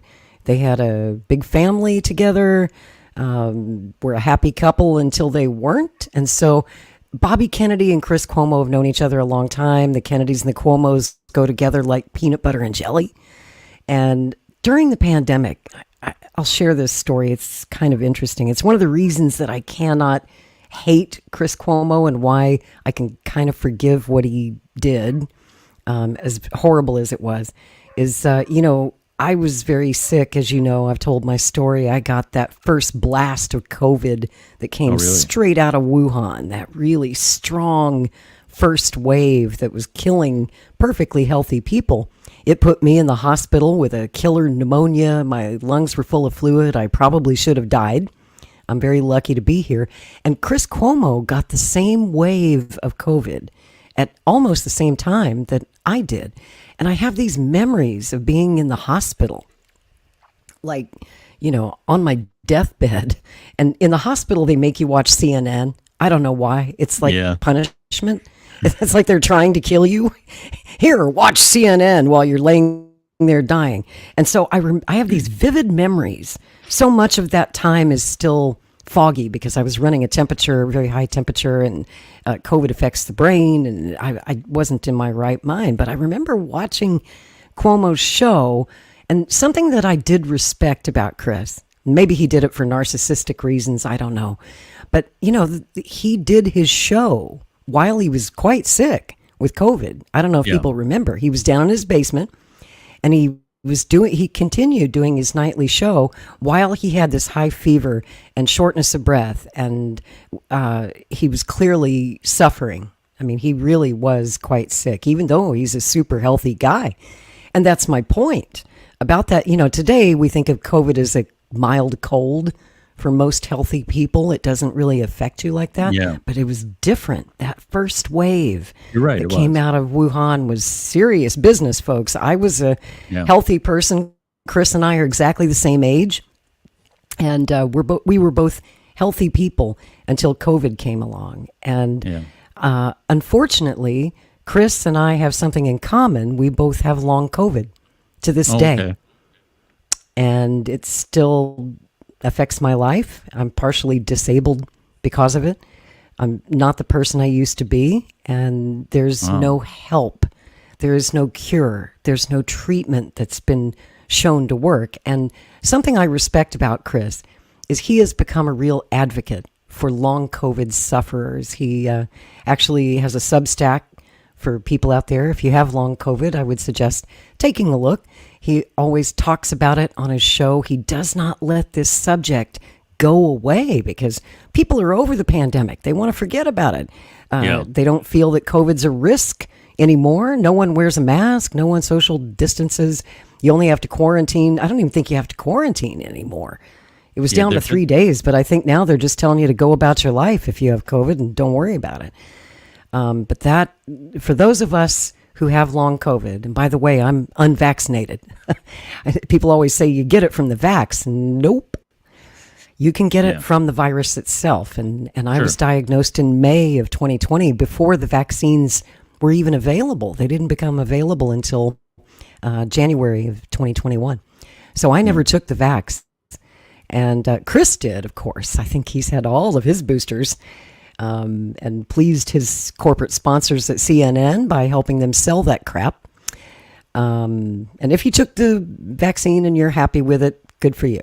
But a lot of people are vaccine injured, and their symptoms, here's the really interesting part, match exactly the same symptoms that unvaccinated COVID long haulers have. We have the myocarditis, right? The heart inflammation. We have the brain inflammation, the lung inflammation, the circulatory issues. It's strange. And doctors acknowledge that there is commonality in the symptom set, but nobody can tell us why. Nobody seems to know why. Nobody has any answers. It's a novel virus, a new vaccine. Nobody knows what the heck it'll actually do to you. But I can tell you, and Chris Cuomo can tell you, it can fuck you up. Yeah. It can really fuck you up. So on that, I can't be all that mad at Chris Cuomo. There are a lot of reasons why. I think in his heart, he's a good man. And nobody was more surprised than me. Stop it. Stop. Yeah. Well, I know. I'm sorry about that. He's not the worst that CNN had. That Jake Tapper is somebody that gets on my nerves. That guy that was on that clip there that you had on the screen, and he can get on my nerves. He gets on my last nerve. And Don Lemon, former CNN employee, Don Lemon, who's now a former ex-employee too. That was a fiasco. Apparently, Elon canned him. Elon signed him up to do a show exclusively on X. I think that lasted for a week, and then he interviewed Elon Musk. Did you guys see that? I saw parts of it. Yeah, I didn't see that. No, I knew about it. It was a bad interview all the way around. And if you can find that clip, Rick, it's great. Yeah. See if you can find that. And then when it went south, he went running back to CNN to say how terrible Elon Musk was. The people that fired him originally for doing that kind of stuff. And there was something like, his contract, he was asking for a Tesla super truck and all these like these ridiculous contract demands. And they did this one interview that went really bad. And I hope Rick can find the clip. But I could tell 10 seconds into that interview, I was like, Elon's going to fire your ass. He's not. He's going to fire your ass. And sure enough, he got fired. Yeah. Like Joe Biden said, well, son of a bitch, he got fired. I don't know what happened to CNN because there was a time when they were the good guys. You had Fox that was right. You had MSNBC that were out the window on the left. And CNN was kind of like the boring people, but they basically told you how things were going, And that all changed in 2016. I mean, they just went nuts. Yeah. They decided we got to pick a side. And, a lot of that, I'll say this, is the blame of the viewer. And I get a lot of flack for saying this. But we as the viewing audience have caused a lot of this. I'll let you go to your clip. This is good. Take a look at this. Do you believe that X and you have some responsibility to moderate hate speech on the platform? That you wouldn't have to answer these questions from reporters about the Great Replacement Theory as it relates to Democrats? I don't have to answer these questions. The Great Replacement Theory as it relates to Jewish people. Do you think that? I don't have to answer questions from reporters. Don, the only reason I'm doing this interview is because you're on the X platform and you asked for it. Otherwise, I would not do this interview. So you don't think? Do you think that you wouldn't get in trouble or you wouldn't be criticized for these things? I'm criticized constantly. I could care less. Illuminating in so many ways. All right, I have two things I want to ask you about that, Don. First, the Great Replacement Theory. Right. As you bring it up, he has tweeted a tweet he shared. Increasing illegals boost Dem voting power, causing them to recruit more. If Dems win President, House, and Senate, they'll grant citizenship to all illegals, and America will become a permanent one-party deep socialist state. Right? He has gone there directly. How much does he stand by these ideas? Well, he didn't quite seem to understand that he did. Originally, he did that with Jewish people, sort of a Great Replacement Theory thing that he did with Jewish people. And he got in trouble and he had to go to Auschwitz and answer questions and apologize and go with Ben Shapiro. But he doesn't understand that sort of rhetoric that he talks about, the Great Replacement Theory and migrant invasion, that's what radicalized shooters use in their manifestos, those exact words. The people who go and shoot up people, whether they be Latino people who live in Texas or Black people who are in a supermarket in Buffalo or Jewish people who are worshiping, those people use the same rhetoric, that they are tropes, that they're either racist for Latinos or Black people or for Jewish people. And I wanted to know if he felt any responsibility as someone who has one of the largest social media and information platforms in the world. 250 million people. A 250 million people. I think it's 455 or 500 million users a week. And it doesn't seem that he feels that he has any responsibility with that, because he seemed really averse to facts. That facts did not matter to him. It didn't matter that he retweeted things that were offensive to people. And this the whole idea of what I was asking him about, was it offensive? And did he feel that his platform should have better moderation? Oops. I love it. Now he's back on CNN. Like, can I have my old job back? Yeah. Yeah. Love it. Juicy. It's so juicy.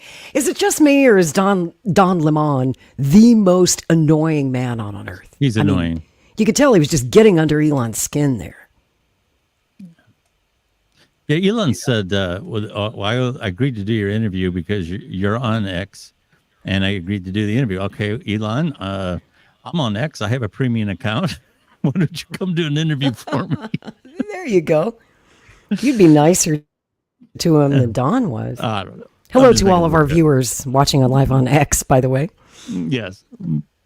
Man, you could see the Jewish space lasers coming right out of Elon's eyes and penetrating Don Lemon.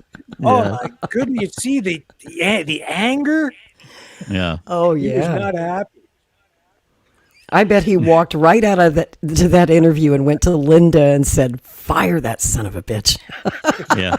Right now. and then the Don Lemon supporters were crying that, well, Elon says all this stuff about free speech, but he canceled Don Lemon. He didn't cancel Don Lemon. Don Lemon can still post on X. Don Lemon can still do all those things. He just doesn't have a special relationship as a production company would, like one of us would have with a radio station or something like that. That don't mean we've been censored.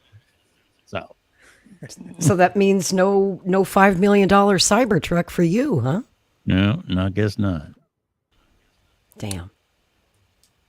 Well, I hadn't seen that interview. That was the first clip I'd seen of that. I'd heard about it, but now I want to watch the whole thing. That was very entertaining. Don't you?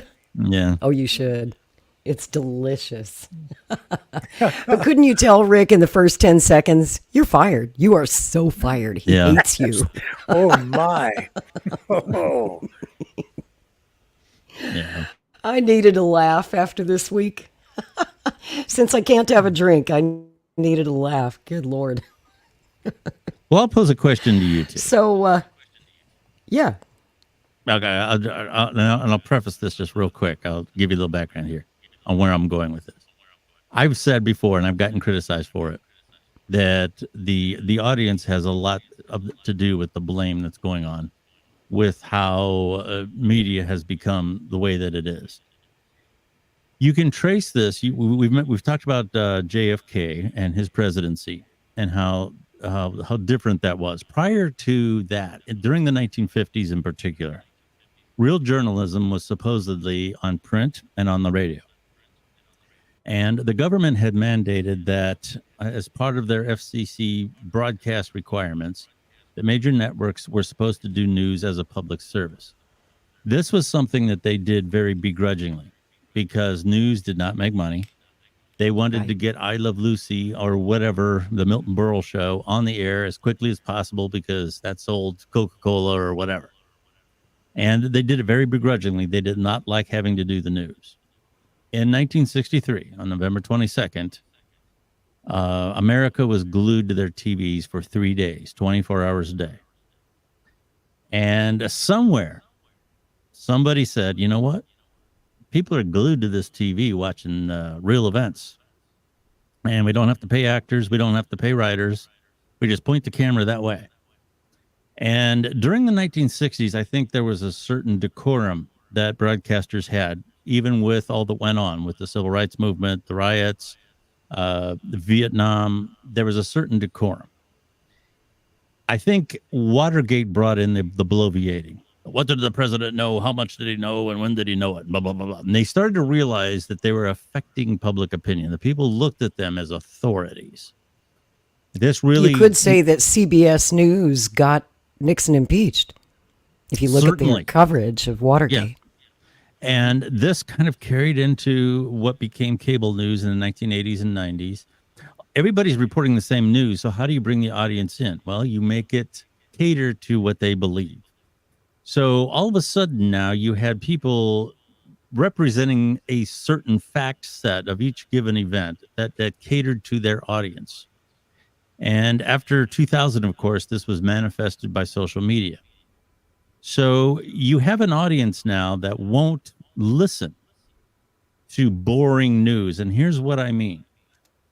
Could you, in this day and age, have a news anchor with a pocket protector and dark rimmed glasses sitting there in front of the TV, reading a bunch of benign facts and let the audience determine what their opinion was? Could that person be successful today?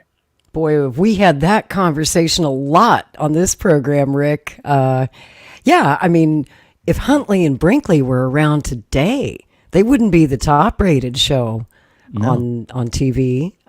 They'd probably be the bottom-rated show on TV. And David Brinkley is my hero. David Brinkley's the whole reason that I wanted to do news. We did a whole show about that here on Strange Bedfellows. I want to let Rick take that question about, is it the audience? Is it their fault? Are we just serving what they want to hear? I wrestle with that every single day, and I resist the descent into entertainment, which is further descended into some sort of weird psyop almost, where you are manipulating people and buying into and perpetuating tropes or narratives simply to get clicks when I know that it's actually damaging people and their mental health. Yes. It's destructive. It's we are in the darkest of times. We can't afford to do this. It's immoral. I'm trying to not engage in it at all. As a result, I'm losing viewers. I get attacked by telling actual truth and refusing to participate in fantasy. I don't have a solution to this. This is very, very dangerous, because what we're seeing is the creation of absolute alternative universes, alternative realities, yes, in cyberspace that people think it's like real, and they're living in the Matrix. When they think they're awake, in reality, their minds are just trapped in a digital world that only semi-exists, where they move in and out of it into the real world and back in. I'm haunted by this every single day, and I am trying to protect my viewers from it, pull them back out of these rabbit holes, and I don't know honestly what to do. I'm in a state of despair over it. And maybe you guys can help me, because I'm a little bit lost on this. Yeah. Well, I'll try to respond to that. It troubles me, the grift that's going on in the independent media, because everyone's given up on mainstream media. That much is clear, and for good reason. Like we were just talking about Chris Cuomo and Don Lemon and all the fake news. Nobody trusts them anymore, and that's fine. But when they go to the independent media, they automatically trust someone just because they're independent, right? Even though they're consuming clickbait and fake news. For example, since we were talking about RFK Jr., Kim Iverson's show yesterday had a total clickbait title. Will Arnold Schwarzenegger be Kennedy's VP? And they had Del Bigtree on, right, who's the communications director for the Kennedy 24 campaign. And nowhere in that entire interview was Arnold's name even mentioned. But they put him in the headline and in the photograph to get you to click on it. Okay. I'm not blaming Dell for that. I blame Kim Iverson's staff for that. But the problem with that is the audience loves that shit. And they support that with their donations. If you're feeding their fantasies, if you're telling them what they want to hear, they open their wallet and they're like, take my money. Here's a super chat. Here's a super chat. I'll send you $200. I'll send you, $50 a month. Meanwhile, over here at Maverick News, Rick and I make a real effort to give you carefully vetted news before we go on the air. We don't feed fantasies. We debunk bullshit. That's what this whole show tonight is about, is debunking fake news. And shame on these broadcasters who try to pose as journalists, even though they haven't got a shred of training. A lot of them are stand-up comedians or, did something else before they found the niche that would make them money. And it's all about money, in my opinion. Rick and I have talked about this at length on the air and off the air. What can we do? What's the responsible thing to do? And, so that we can sleep at night, at least get a couple hours of sleep, so that we can look ourselves in the mirror, so that when we lay on our deathbeds and say, what did we do for this world? What did we contribute? I don't want to have it on my conscience when I die that I lied to people. And it's why I left the corporate media in the first place, guys. And I think that's true for Rick as well. We could not, in good conscience, tell a lie. We are both old school journalists. We've been at this for more than 35 years in my case. Rick was at CTV for at least 25 years. Wow. And so we come from an era that was very different before the internet, when we had most people got their news from newspapers, radio, and television. And we were trained to be objective. We were trained to be thorough and fair and truthful. And I mentioned David Brinkley earlier. David Brinkley once said, and it's the best advice that I could give any journalist out there. You as a journalist have one job. Tell us what happened today. Just tell people what happened today. That's why they tune in. They want the news. And you may not have all the answers. You're not expected to. Tell them what happened today as best you can ascertain, given the verifiable facts. And those can change as a story evolves, as more information becomes available. But responsible journalism is the answer. It's the only answer that I know. It's the only thing I know how to do. It's what I did all my life. And I'm not here to grift. I think I've got 2 donors who send me $5 a month. So I don't care about the money. I'm not doing this for money. I'm doing this for the love of the craft of journalism. And I know that that's why Rick gives 3 hours of his night every night on the air, 7 days a week, holidays too, time away from his family. And not to mention the hours and hours of research and production that goes into Maverick News before he even opens the mic and goes live. It's a lot of work, folks. Yep. And I guess this would be a good time to say, please donate. Put that donation link down there, Mr. Rick, and remind people that if you cherish and value real journalism, honest journalism, done by honest journalists, people like us who are kind of old and long in the tooth, that used to matter. Think back when we were kids, when we were growing up in the 70s and 80s, the anchor on the evening news was always an older guy. Yeah. Walter Cronkite, David Brinkley, Chet Huntley, the greats, Frank Reynolds. I could go on. They always picked the senior newsman to sit at the desk, and there was a reason for that. They weren't trying to appeal to the kids, They weren't trying to go viral with something. That was not how it was done. It was about authoritative news delivery. You knew that you could trust Walter Cronkite, Uncle Walter. And even they got the story wrong sometimes. That's part of journalism. But when you do screw up, you need to immediately issue a correction. Yeah. As soon as you know you're wrong. But so many of these fake news stories, like what we just saw from CNN this week with Aaron Rodgers, once they let it get legs, they wanted it to go viral. Even if it's total bullshit, look how many people watched it, though. Absolutely. Right? That's probably the best ratings that CNN has had in a long time. Sure. Anyway, that's my rant. Yeah. And put your link up there, Lori, for people who want to support your show specifically and your channel. You can just go to strangebedfellowspodcast.com. Thank you, Rick. Okay. It's very kind of you. Send me $1. I need $1. dollar bill, y'all.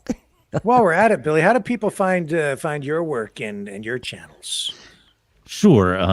If you're a podcast fan, and I certainly hope that you are, you can search for the Billy Dees podcast on any platform. I'm on all the major ones, and most of the little ones too, as far as I know. There's some that I haven't heard of. I learn about new ones all the time.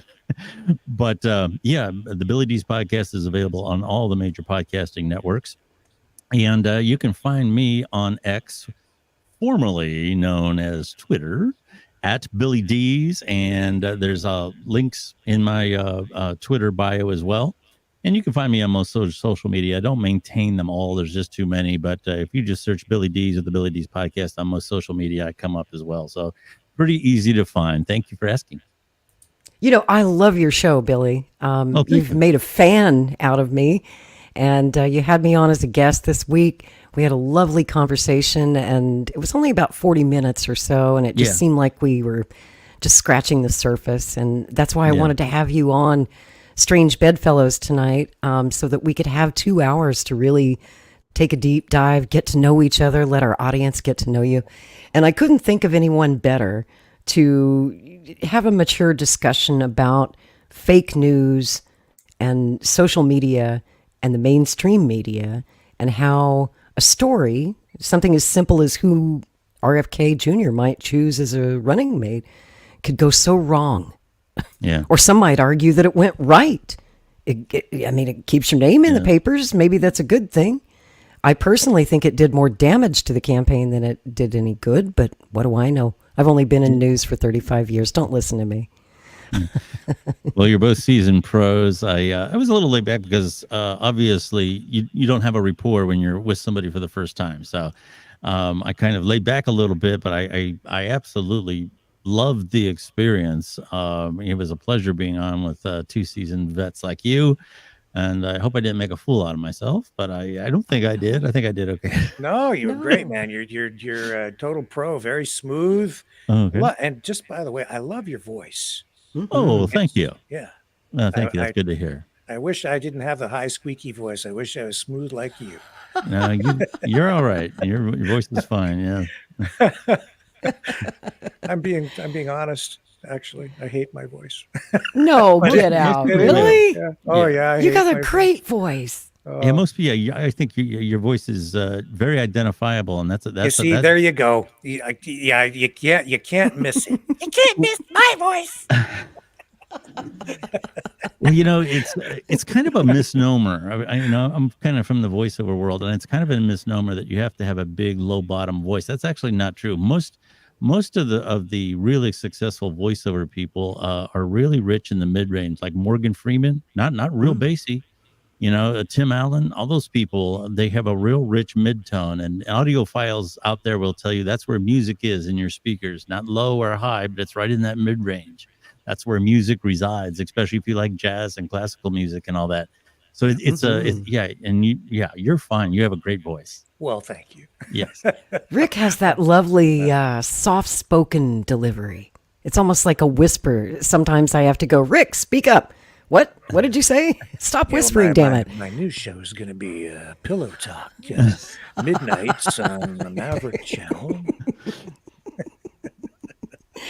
Sexy. Oh, that's sexy. Lori's got the smooth, velvety voice, too. We got to mention her. I mean, yeah. I also come from that world of voiceovers, commercial production and stuff like that. And radio. Radio was always my first love. I honestly hate being on camera. TV was not my thing. Rick's the TV guy. He had to kind of drag me into this kicking and screaming because I'm more comfortable in a podcast format where it's just audio only. But Rick's teaching me the ropes. He's showing me how to do this TV thing, this on camera YouTube podcasting thing. Well, I don't know if you should take my advice, because Billy's got me thinking, and I'm going to change my look. I've got new glasses coming, and I'm going to get myself a pocket protector. Oh my goodness! And I should have worn it. And it's all about a good microphone too. I mean, I think Rick told me he uses like a El Cheapo microphone, but when you're blessed with a great voice like Rick, you don't need a super sweet mic like you and I use. But for audio folks like Billy and I, it's all about that microphone. Just kind of takes whatever natural talent you have and sweetens it up, makes you sound so good. But when you hear me on Twitter Spaces, then you hear what I really sound like, and I sound just like everybody else. The microphone does the magic. Yeah, you sound pretty great on Twitter Spaces too. Yeah, that's very kind. That's very kind. I have enjoyed this so much. I always hate to bring these conversations to an end. One of the things I love about Strange Bedfellows is, I have to be so professional during the week. And I love that we do this on Saturday nights when I can let my messy hair down and just be myself and cuss a little. I would say drink a little, but I don't drink. I'm just having coffee. And shoot the shit with you guys and have an honest to God conversation, which is what podcasts are supposed to be all about. This is not a news program like Maverick is. This is a talk show. It's conversation. And that's what a good podcast ought to be. So I really hope that you guys enjoyed it. Thank you, everyone who tuned in. Thank you for supporting this show. And thank you for supporting Mr. Kennedy. If we have some Kennedy supporters out there, I got to get a plug in for my guy. His big announcement of the vice president is coming up March 26th in Oakland, California. We will most likely be covering that for you live here on the Maverick News Network, if we can make that happen. Set up a live stream for you. Oh, yeah. Think so? Oh, yeah. Yeah, I think so. 100%. I mean, shit, we've covered this campaign from day one. We had Bobby's announcement. Can you believe it's been almost a year? It'll be a year next month, April 19th. We had that live. Wow, a year goes by fast, and what a year it's been, man. And what a 7 months we have ahead until November the 5th, Election Day. But who knows what's going to happen with the VP. I trust that Kennedy will make the right choice. But I'll tell you this, folks, since we're begging for money here, this is not a grift. Our campaign still has to get on the ballot in about 46 more states, I think. And ballot access initiatives are extremely expensive. We have a lot of volunteers out there collecting signatures, but you also often have to hire people to go get these because you've got a short window of time. In some states like Texas, you have less than 2 months to collect over 100,000 signatures. And so you have to pay signature gatherers, and the whole thing's really expensive. Plus, the Republicans and the Democrats are going to have big, high-priced lawyers challenging our ballot access in these states, and we're going to have legal battles to fight as well. So this would be a good time to remind you, if you haven't already, donate a few bucks to Mr. Kennedy's campaign. We really do need the help right now. And on top of that, once he picks a VP and he brings him in, because there's no Secret Service protection, we have to pick up the cost of not only protecting Bobby and his family, but it'll also be our responsibility to protect the vice presidential running mate and their family. So our security costs that are about $1 million a month are about to double. Okay. So if there was ever a time to donate, it's now. Please go to Kennedy24.com and pitch in a few bucks. No one's going to sneeze at a $5 donation. We thank you. We thank you so much for that. And thank you, Billy Dees, once again for sharing your wisdom with us. Thank you, Rick Walker, for being my friend this evening and for all you do. And thank you, everyone, for watching Strange Bedfellows. Until next Saturday night at 9 o'clock. Peace. Good night, everybody.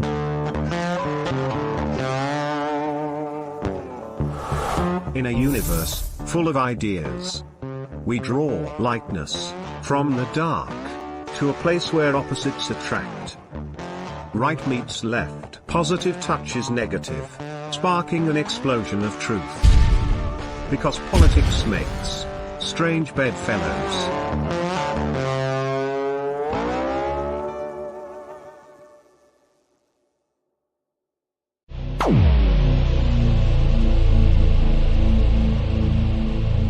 This has been a Maverick Multimedia production.